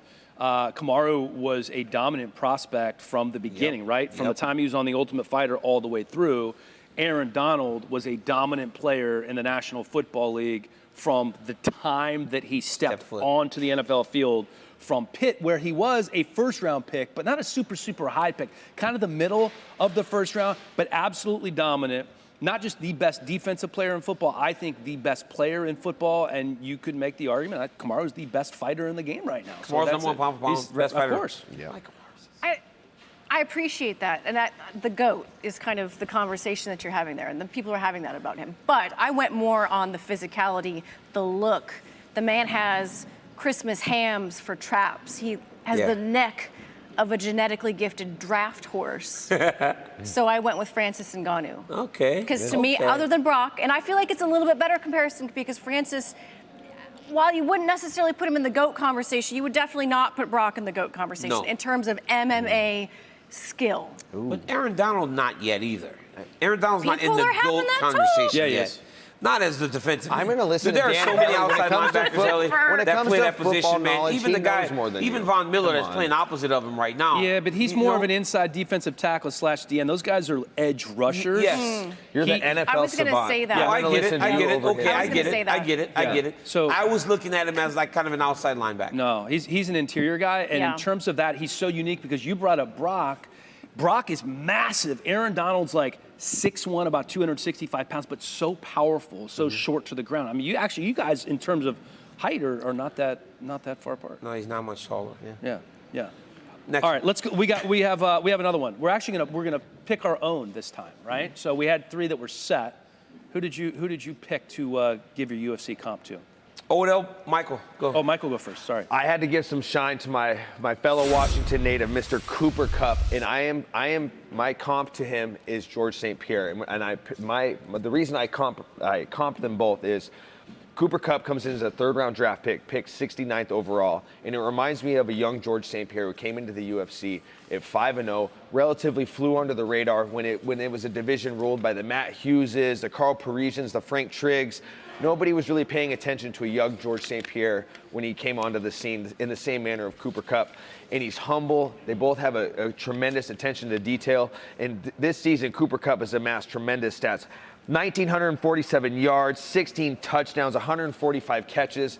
I mean, his attention to detail shows within the stats in the same manner when George St. Pierre was making his run at the title. So Cooper Kupp is the George St. Pierre of the NFL. One time they asked Cooper Kupp a question, and he broke down the entire route tree as to how he got open. It was crazy. But for me, it's Odell Beckham Jr., OBJ, my Louisiana guy. They talked about him in New York, that he was a cancer by the time he was done with the Giants. Talked about him as if he was done in Cleveland. Goes to Los Angeles, has as many touchdowns there now as he had whole time in Cleveland. My comparison to him is Colby Covington. Because inside the gym that Colby Covington is at now, they love him. But before, every team prior, the American top team, everybody seemed to hate him. So it's a matter of who is in the place with the person. You move to a place that fits you, and everybody lauds you in your effort. And that's why I think OBJ, they love him in LA, just like the team at MMA Masters loves Colby Covington because of the way that he carries himself inside the gym and when he goes and represents their team. That was good. That was pretty good. That was good. That was solid. That was Most good. of them I would are. fist No, bump you, but that for was well done, though. I want to give a little bit of love to Zach Taylor. I'm going to take it outside of the Bengals head coach. Yes, Yeah. the Bengals head coach. Take it outside of the realm of players. This is kind of a trickier analogy, but I kind of settled on Matt Brown. And for me, Mike Brown.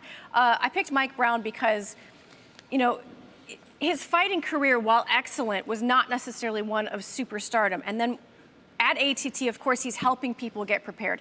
The equivalent of sort of a positions coach and assistance coach. And then when you put Mike Brown finally in charge of people like Dustin Poirier, Joanna Jędrzejczyk, Amanda Nunes to some degree, he can take that talent and turn it into something really, really special, which I feel like is what Zach Taylor has been able to do. For a non-football person, that was really good. Wow. Absolutely. That was really good. trying, I want to give a little love to Andrew Whitworth. He is the left tackle for the Los Angeles Rams, and my comp is somebody that you know very well, Stipe Miocic. Because when you look at these two guys, first of all, they've both been around a long time. Okay, Andrew Whitworth at 40 years old is the oldest player now that Tom Brady has retired in the National Football League. Both very well-rounded. Stipe, clean striker, good head movement, good footwork, good wrestler. He's very well-rounded, especially for a heavyweight, and that's what Andrew Whitworth has been throughout his career. As a matter of fact, not just a mauler, not just a run blocker, he was the best pass blocker at offensive tackle in football this year was Whitworth. And the last thing, which I didn't know, Stipe was a really good baseball player in college, and Andrew Whitworth, he's 6'7", 335 pounds, and he's a 4 handicap in golf.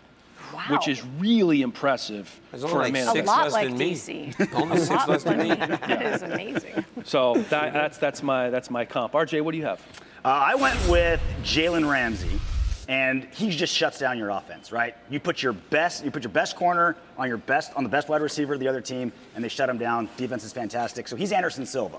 Trying to get your offense going against Anderson Silva, DC, not an easy thing to do, right? He does matrix stuff, right? Moving around, you're punching, he's just backing up, shuts down your offense, can't do anything. People are saying, oh, Joe Burrow versus Matthew Stafford. Give me Jamar Chase, Jalen Ramsey. That's the matchup I agree. Well, then it just becomes one side of the field gets played on. They don't really throw to Jalen Ramsey. That's why it's such a good comp. Yeah, it is a good comp. But we'll tell you this in the Super Bowl. Jalen Ramsey not going to follow him the whole game, so they're going to have to mix it up a little. So Jamar Chase will be open sometimes. Speaking of Anderson Silva, we've talked about it throughout much of this show. Israel Adesanya is chasing that level of greatness. Anderson Silva, the greatest middleweight of all time. Is he ever going to be able to get there? Who knows? But John Anik takes a look. Well, the dominance of Israel Adesanya is certainly quantifiable. The leader in all these categories among active UFC middleweights. Longest winning streak, the leader in knockdowns, and most title fight wins. But how about all time in the division's history? Well, we here at the UFC certainly aren't ones to stretch a metaphor, so how about some Formula One speed? Just like the existing champ Max Verstappen looks to overtake Sir Lewis Hamilton's seemingly unattainable records on the track, so too does Israel Adesanya as he chases the middleweight GOAT. It is lights out in Houston, and as the grid approaches, the longest win streaks in UFC middleweight history. Anderson Silva in the unmistakable Brazilian colors with his 6-year run of 13 consecutive checkered flags sits in P1. But not far behind in P2 is the Nigerian with 10. Knockdowns razor thin as well. 13 for the Spider, Nate the Great repping the Stars and Stripes with 12, and then Izzy on his rear wing with 11. Perhaps just one inside line away from an overtake. And the all-important title fight wins. Well, the gap is considerable at present, but by no means insurmountable. Silva with 11 trips atop the podium, while Stylebender has popped the champ 5 times in just a little over 2 years. Box now and throw those soft compounds on tonight, Izzy, and push. Let's talk top 5 middleweights in UFC history. All right. So we'll start with you on this one. Middleweight goats. My middleweight goat, I mean, you'd have to be an absolute idiot if you didn't put Anderson Silva at the top of this list. Defended the title 10 times, holds every record. I'm just going to keep this moving. For me, number 2 is Chris Weidman, mostly based on the fact that he does have the 2 wins over Anderson Silva. 13-0 when he was a champion. It's hard not to color what the last couple of years has been a little bit more like, but at the time, absolutely middleweight goat. I put Israel Adesanya at number 3. I mean, we said it earlier. I feel like he is on the path to potentially being in the same stratosphere. I can't concentrate when DC is petting his belt in the same stratosphere as Anderson Silva. Number 4, I put Dan Henderson, and I put Dan Henderson less about what he accomplished in the UFC, more about his tenure in Pride. I mean, when he was in Pride, middleweight champion, light heavyweight champion, Dan Henderson's an absolute legend. He's got his own trademarked punch. I mean, you don't get much better than that. And then number 5, I put Michael Bisping. You got to put Michael Bisping on a list like this. He opened up the sport in the UK. Excuse me? Yeah, you do. Okay. You do. I concur. My man. All right, Michael for me, I will agree with Laura. Anderson Silva, number 1. I think he's the best in the world that has ever been. I'll go Israel Adesanya at number 2. 4 championship defenses. Guys, the problem with making a middleweight list is there were no champions because Anderson always had the belt. But before Anderson, there was Rich Franklin. And people remember the way Anderson beat Rich Franklin, so they forget what he did prior to fighting Anderson Silva. Rich Ace Franklin was an absolute savage and one of the greatest middleweights of all time. At number 4, I got to go Chris Weidman. I know it wasn't many title defenses. It was only 3. Vitor, Anderson, winning the belt, beating Anderson in the rematch. But for for Chris Weidman to do what he did at a young age, hats off to one of the top 5 middleweights of all time. Last night, I went with Michael Bisping. I was kind of between him and Robert Whittaker, but Whittaker's resume as champ is actually quite thin. He only defended that belt 1 time. He just think it was longer because him and Romero were tied together for so long. Michael Bisping won the Ultimate Fighter, came off the Ultimate Fighter, became the champion, defended the championship. Hats off to Michael Bisping. He's one of the top 5 of all time. You're the only guy up here that can say he only had 3 title defenses. Because to me, I'm like 3 title defenses. Holy Hawkeye. So you have every right to say something like that. I can't attest to that. 3 title defenses is a lot. Yeah, oh, for sure. So here's my top 5 list. Number 1, obviously, I'm going Anderson Silva. I mean, I think that that's just across the board. You can't deny the man. He is the greatest middleweight of all time. Number 2, I'm going Israel Adesanya. I think he's nipping on his heels, even though he's got a lot of real estate to go before he even ties the record. But I think that he's really established himself as something special at 185 pounds. Number 3, Chris Weidman. Unarguably, I think he should be in the top 3. And Robert Whittaker, I think that for me, I'm still tied up in the 10 rounds he spent with Yoel Romero and what those fights took for him to retain the title and defend the title. That makes him be in my top 5. And number 5, you got to go Rich Ace Franklin, from that golden era of the UFC. He's, and he was one of the first fighters that really stood out to me as a champion. He's one of my favorites when I first got into the sport, and he has a great resume. So I'm going Rich Franklin as number 5. I agree with you. I think Rich Franklin has to be in there. I'll be quick on mine. Anderson Silva, no doubt, everybody's number 1 in middleweight of all time. If he's not, then you're on crack. That's just way wrong. Israel Adesanya hasn't lost a fight other than the Blachowicz fight in 10 years. So he's my number 2. Chris Weidman, he won the title from Silva. He ended that era. And by the way, to your point, during the Silva era, to defend the title 3 times is a lot at middleweight because not a lot of other people got a shot. Rich Franklin was the face of the middleweight division before Anderson Silva came on. So he's number 4 for me. And then I would never leave Michael Bisping off one of my top 5 lists. Exactly. A huge upset of Luke Rockhold to win the title when he got that opportunity. I believe he was a plus 800 dog in that fight. And you mentioned the doors that he opened up in the UK, and then he also successfully defended the title against Dan Henderson as well. I think you have to be on a top 5 list, you have to defend the title at least once to be on the top 5 list. So that's just my humble opinion. I stumbled into the Michael Bisping fan club. Here we go. Interesting. Wow. All right. Let's put up my graphic, please. Where are we?